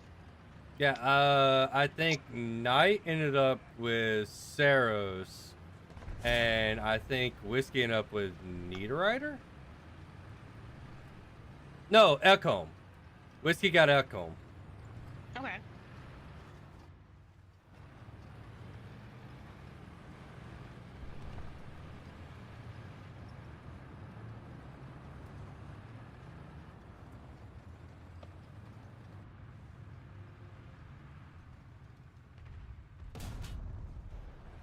Bang.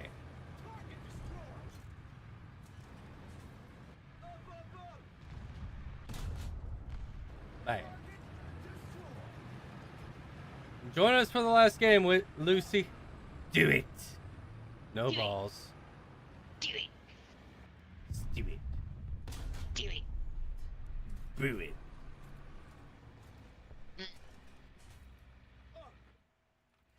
Since he doesn't like to game with us on normal days, might as well get him for the last game. Yeah. Yeah, I just got home. Oh yeah, look at me. I'm Lucy. I just got home. Rah rah rah. I literally get- just got home. Uh-huh, yeah, sure. From probably getting hot coffee. No. He's trying to get knocked up 3 times in one run. He really wants that Prego belly. Mm-hmm. That's actually his fetish. You know what the worst part is? I dated a girl with that fetish. Oh, I think. Wanting pregnant? No, she not only wanted to be Wants pregnant, pregnancy. she wanted to stay pregnant. She thought Yeah, being pregnant was like Okay. hot. Yeah, there's even guys, Lucy, that they get like massive boners if the girl is fucking pregnant. Hey, I mean, there is. So here's the thing, from a guy's perspective, there is technically a biological reason why it would be more attractive. You ain't gotta worry about knocking her up anymore. You can fill her up. Yeah. She could be your personal cum dumpster. Shit, I'm dying. Am I untrue in that statement, though? No, you're not. There's no risk of getting pregnant when they're already pregnant. So there is actually like, and also due to the fact that men constantly want to mark their territory, it does make sense. Yeah.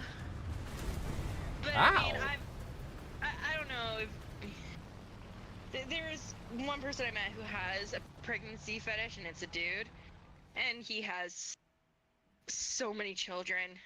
It is so fucking Oh creepy. no. My thing has always been, it's like, because I've dated girls who are pregnant and everything. It's like, I don't mind it due to the fact that, you know, there is no worry and everything. But if you're not pregnant, it's not like I'm not attracted to you anymore. It's more of a one of those things that it's like, you know, it's fun not to worry. Yeah, Are you but 5'7"? but these are people who are Yeah, legitly 5'3". But these are people who are legitly unattracted to you unless you're pregnant. Yeah, and that's just like I don't get that. atrocious. Well, Yeah. Lucy, you have to consider that so here's the fun thing about like fetishes and everything. Do you realize technically they're in the same category as a mental illness? Mm-hmm. Because it's these specific conditions are what you get into this specific situation. The same thing that a lot of mental illnesses do. So like, I should have an idea here. Because you have to consider, would a sane, rational person want to fuck a dog? No, like also like being cooked, because like that. Yeah, just, even like, that. Like the idea of being cooked. Like, would any rational human male want the idea of like watching someone finish a significant others of theirs? No, because it's just you like you chase that, you don't just naturally crave it. No. I wouldn't say chase it. It's very easy to get cucked. Especially if No, your honestly, like, partner no, is like no, relatively attractive. Yeah, I'm saying not chasing. My point is like, in a way, like you have to go out your way to get that to happen, not just like say naturally. Oh just, no. Hey, if you're a male, no, you ain't gotta go out of your way to make that happen. Like, so here's the worst part about the stigma. A girl can spread her leg and 100 guys will want to jump in it. A guy can flaunt his pecker and maybe one girl wants to jump on it. Unless it's massive, then, you know, a lot of people want to for some reason. It is easier for it's a sad truth. It's easier for a female to have sex than a guy to have sex. That is why the sad stigma is if a girl sleeps with 5 guys in a year, she's a whore. Mm-hmm. Versus if a guy sleeps with 5 girls in a year, he's a player. Because it's harder for a guy, unless you're like above average attractiveness and realistically a scumbag, to be able to sleep around. Yeah. That's why ladies do not go for people in Hollywood. They will treat you like shit, and then you will feel like shit at the end. Fun fact. The majority of guys do not care. Unless they get with you on a personal level, then maybe.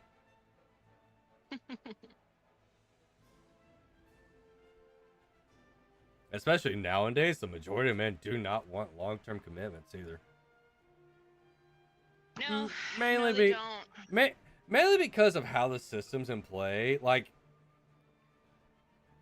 don't get me wrong, I understand making it like when it comes to reproductive stuff and everything, you want to give the benefit of the doubt to females and everything, but man, is it hard for a guy that is actually like a good father to keep his kids. I know, it's ridiculous. Like It's so bad. like someone did an example of it, and a woman could literally beat her kid in front of child services and everything, and they don't bat an eye. But a father can raise their voice, and he's now abusive. Yeah. I don't like that stigma, to be honest. I really, really hate it. There is the few, and I will say this, there's the few where the fathers do get custody when they really shouldn't. But that And, is you know, very well. The ones that the father get custody when they should is generally because like they spent a lot of money on their lawyer. not always too. It's also concept. It has to be like the perfect storm. Because remember, like my history, That's right? true, yeah. Because he shouldn't have had any custody over us kids. Well, it's And- also like based on like if the court actually believes what's happening too. I know, and of course, like again, this happened back in the '80s. I know things have changed from then, because it was, you know, their word against ours kind of thing. But I do know court systems are a lot different. But like, unfortunately, like for my mom, she lost custody because she fell into that tree of not being, you know, 100% there because she's deaf, right? Yeah. So he was able to weasel a bit of custody. He couldn't get full custody or anything like that, but he was still able to weasel enough custody to stay in our lives when he really shouldn't have been. This is interesting. Okay. But like I said, like it's very, very rare when like a male who really doesn't deserve it gets it from the mother. I know it's harder nowadays than it was in the past. Because again, the ideals of what kind of stood in the past is no longer in our time, right? Yeah. Men are seen a lot more slimier and awful than they did in the past. Thank Not you, saying feminists. that they were. Yeah, but you know what I mean by that. Oh yeah, no. It is the worst part of the stigma that realistically should not be relevant. Mm-hmm. Because it's that whole thing of, you know, all the women's rights, and it was like, okay, yeah, there were some things in the past that, you know, needs to change or whatever. I can get behind that, but it's the degrading of men and putting them below women now that really pisses me off. Because again, a little bit more equal rights back in the day, and people don't see it. They're like, well, no, there wasn't. It's like, no. There was a lot more even play field for men versus women back in the 80s, even though it might not be the same for everything. Men weren't seen as automatically bad. Yeah, Right? men were not automatically predators. Exactly. Now it's like you could just be like, he touched me, and automatically they believe that, right? And it's just, and I'm not trying to shame like victims or anything like that, because there are victims out there, but the way so it's done now is The so the different. way I say, there are definitely victims, but then there are a lot of false victims. Yes, there's a ton of false victims. Like, I'll hear some stuff and I'd be like, that's not right. Because here's my favorite thing that someone mentioned. So if you're a guy and you touch a girl's butt on accident, that's sexual assault. But a girl can literally go up and squeeze a guy on the butt, and that's not sexual assault. Tell me why. Yeah. And that's the thing. I don't understand that at all. It's because the ideal or it's because of the perception of what a sexual assault is. Yeah. That's what it boils down to. It's that women have been degraded enough to where they think that any sort of contact is assault. Mhm. Well, like even look at, and I know we've had this conversation so many times. Like even the gym, right? Yep. A guy looks at a girl, and automatically he's like, he's looking at her sexually. He might just be like looking at her going like, she is lifting that so fucking wrong, she's gonna hurt her back, right? But no, he's looking at her because he's just going, I'm gonna undress that and giggity giggity, right? Yeah. And that's not how it works, and it's very, very irritating.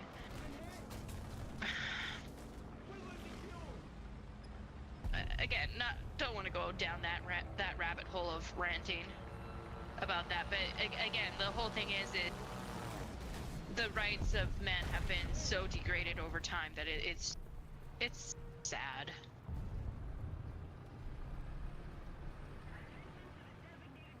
Yeah, a lot of life is sad. It's major Yeah. sad. But like again, as you say, like a lot of men don't want, like they just want to, not have really a relationship anymore, because even like the ideals of what a woman wants or expects from a guy is too much. They're not wanting, something reasonable. They want far more than what they could even give to the guy, because they're like, no, I expect him to do this, right? That's true enough. Expectations on both sides could be very skewed. Yeah. That's why Lucy's pregnant. Yes, Lucy's very pregnant. Isn't that right, Lucy? See, his silence proves it. Mm-hmm. I just, like I say, like, I'm just tired of the bullshit. I mean, I went through enough when I tried to date. I'm like, I'm done with this field, because again, the expectations, the wants, the needs, and everything else, it's just, like I said, it falls in the lap, then fine, whatever, but Hey, at least for the you're most not part- constantly asked, when are you gonna get engaged? What about that one girl? Why don't you get with her and everything? It's like, why don't y'all just mind your own damn business? I still get asked, but they don't ask me about babies anymore. Oh, my mom constantly did that, and I'm like, okay, Squirrel and his wife married. are married. Why ask the man who is single about having kids when there is someone in our bloodline married? Like, well, and don't get wrong, like, the stipulation Squirrel and his wife put out to have kids is daft as fuck. Saying someone needs to pay for him to go to the Bahamas to have a kid. Jeez. But at the same time, I'm just like, no, I can fully get it. As a guy who is tired of being asked about it, yeah, it makes sense why you would not give an actual answer to anything. Yep.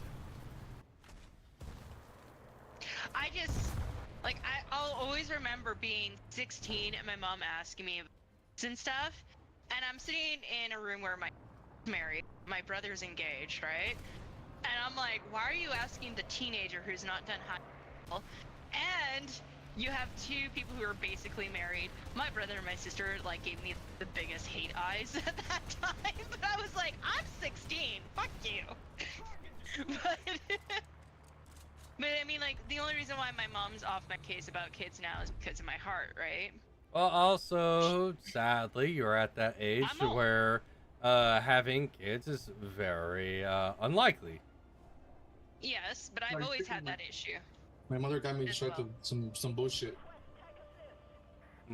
She got you some bullshit. What do you mean?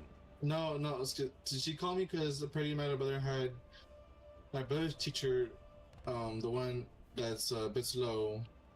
Teacher texted my mother about some papers that was sent home, and she needs me to check it on it because she's currently not home and wants me to do the parenting on what's paper for, so on and so forth. Huh.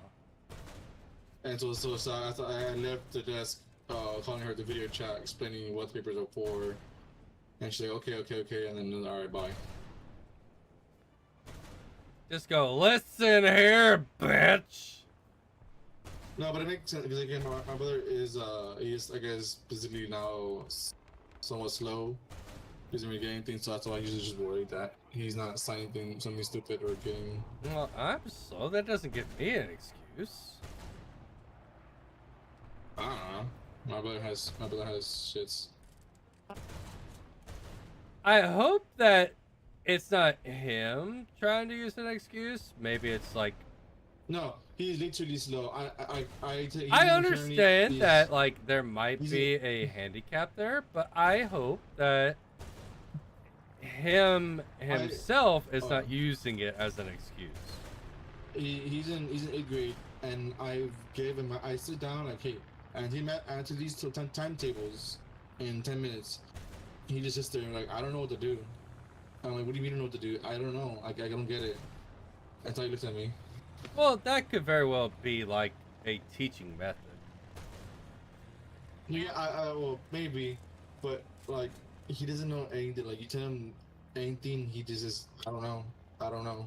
Like, that's all he says. I swear to God, that's like a lot of kids, though. Yeah, it's starting Yeah, to sound well, less like an but- actual diagnosis and more like an excuse. Maybe, Is- but but my mom took a doctor. Always say that. Okay, dude, I'm just gonna tell you, as someone who has been to a doctor before, I don't trust them for shit. Yep. I know. I honestly I told my brother, it's like, as long as you leave school with knowing 10 tables, after that you're on your own.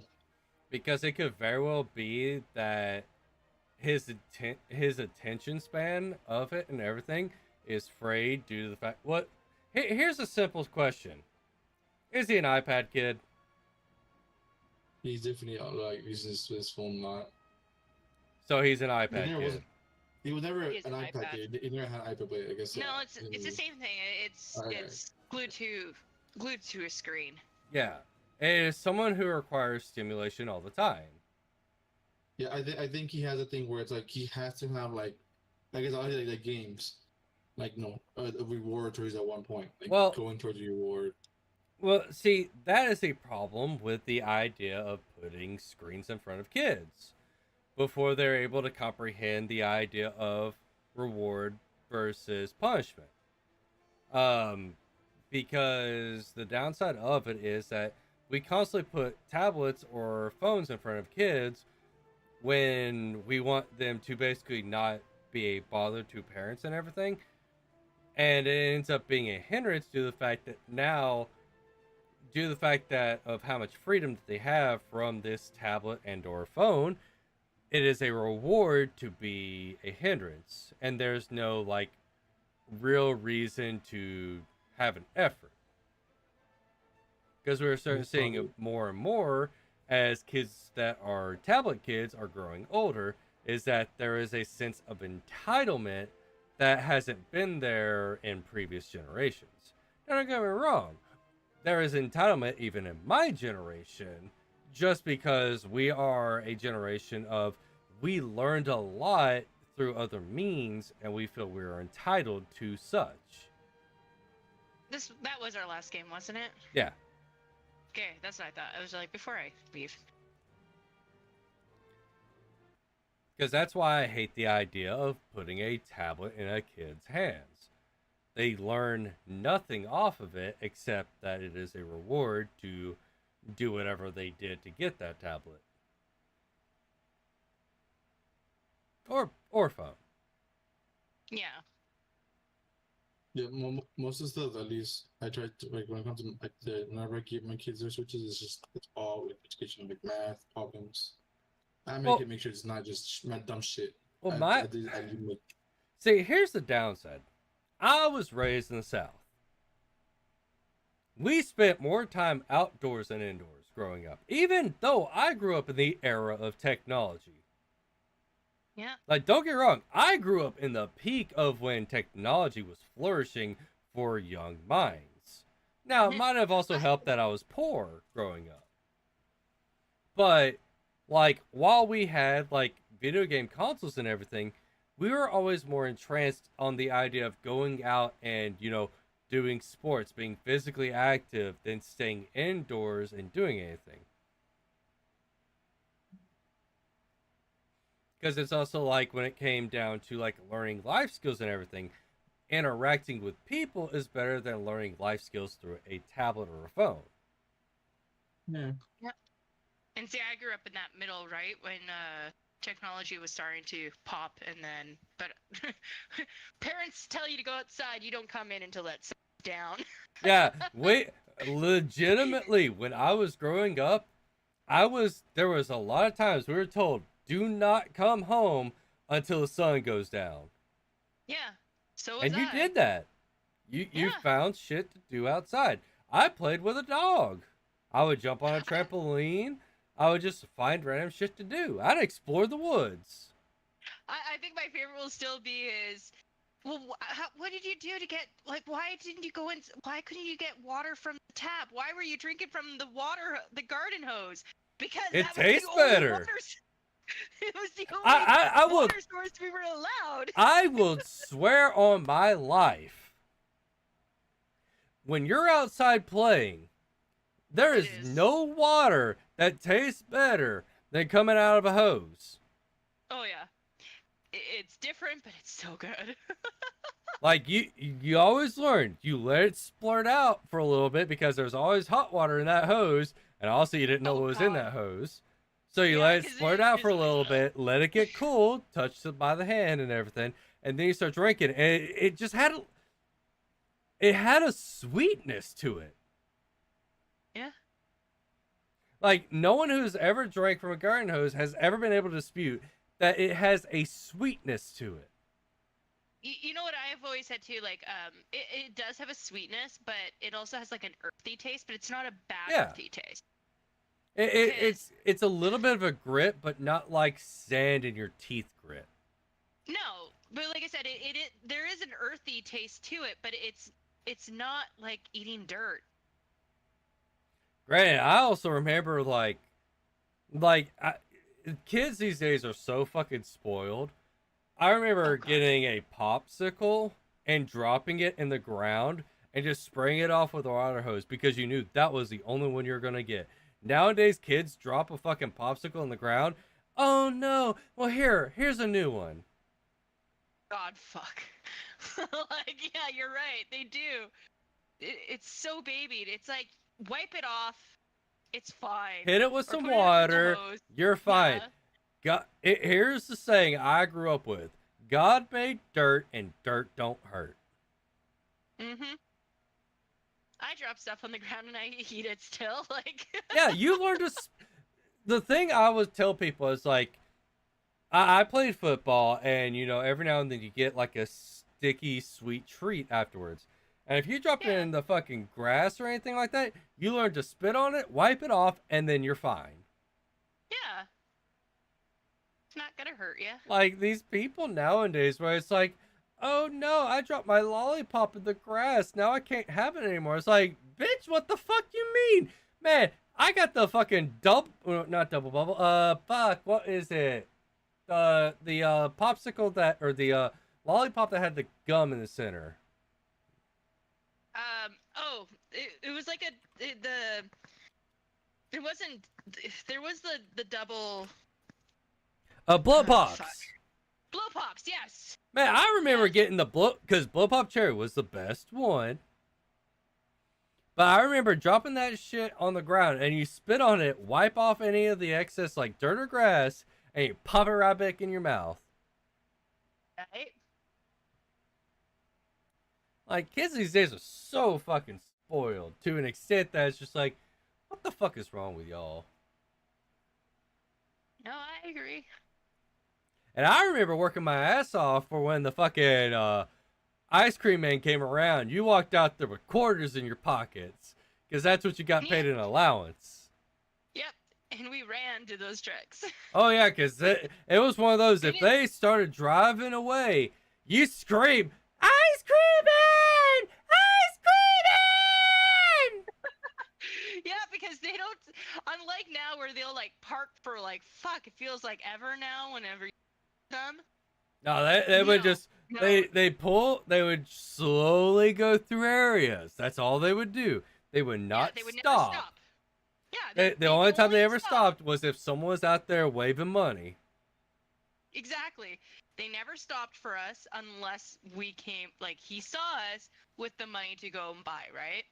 Nowadays, like, because I've been hearing the ice cream truck in my neighborhood, because again, I told you, like, I might be in the ghetto, but I am living with, like, a bunch of families in this area, so there's tons of kids, right?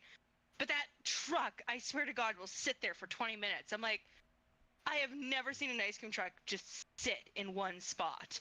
Ever. The only time I've ever seen one sit is if they're at a park.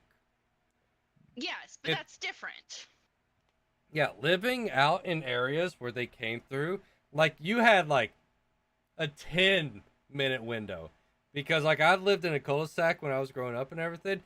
So you would hear them coming and you knew you had 10 minutes to get the money to go out there and get ready for when he came back in your direction to leave the cul-de-sac.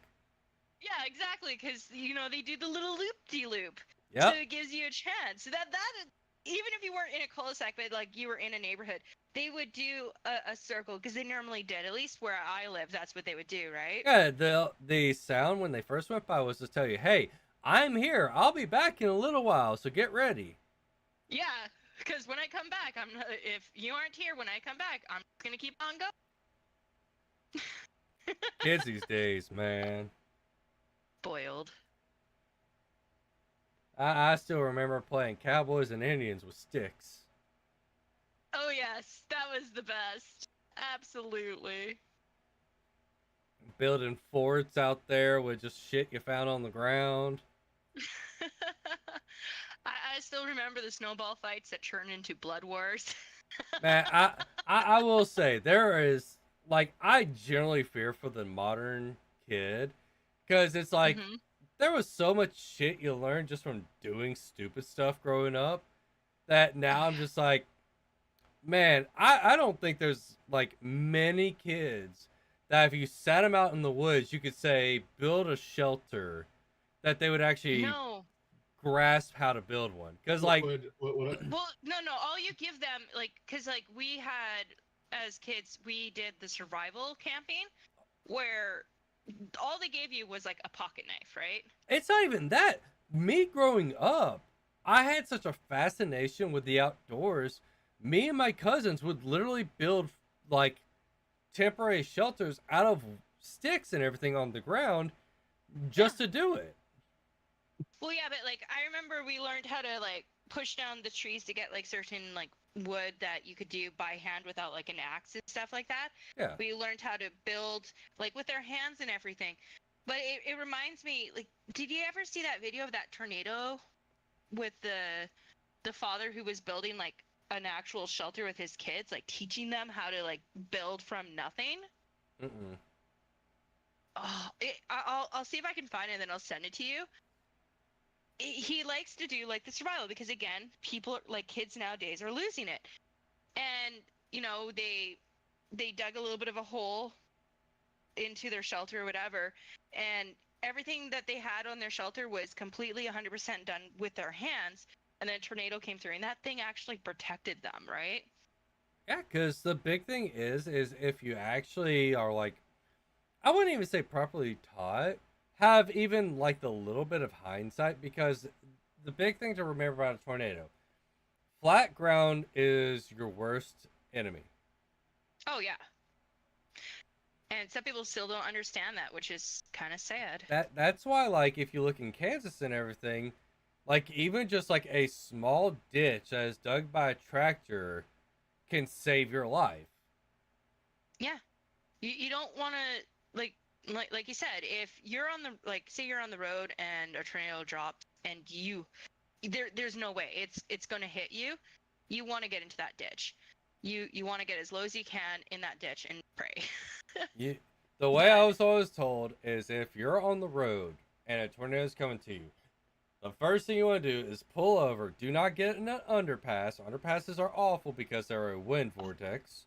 Have you ever seen the people pictures ripped out of them? like yeah, and there's like the marks of where they used to be?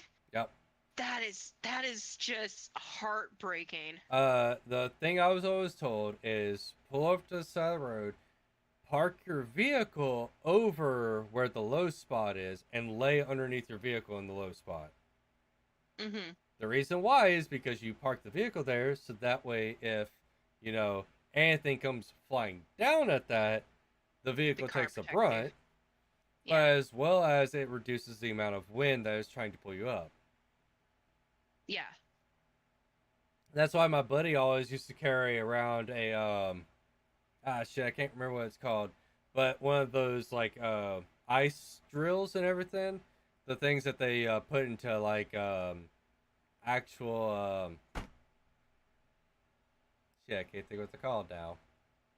Like when you go ice climbing and everything. Oh, an ice pick? No, Like not an the- ice pick, but the ice drill, like the thing that you use to set Ice drill. for when The you pivots? Yeah, there we go. The pittons. The pigeons, yeah, okay. Yeah, he Yeah. always carried one of those because he said if he ever ends up in a situation, he's gonna drill that fucker into the clay as much as he can to grab onto, because that at least gives him something to hold on to. So if it tries to pull him up, he can grab on. Yeah. Because I was always told if you're in a situation like that, lay in grass at the lowest possible point, and like use your hands to grab at the roots of the grass. Yeah. But I'm going to do my stuff. I'll be right back. All right. Well, thank you all for coming out and joining us where we play a little bit of NHL 26 as well as some War Thunder. The next stream will be on Wednesday. Feel free to come out and join us then. What we're going to play and who knows, who cares. We're just going to have fun doing it. Thank you all once again for coming out and joining us. Catch you all next time. Peace out, y'all.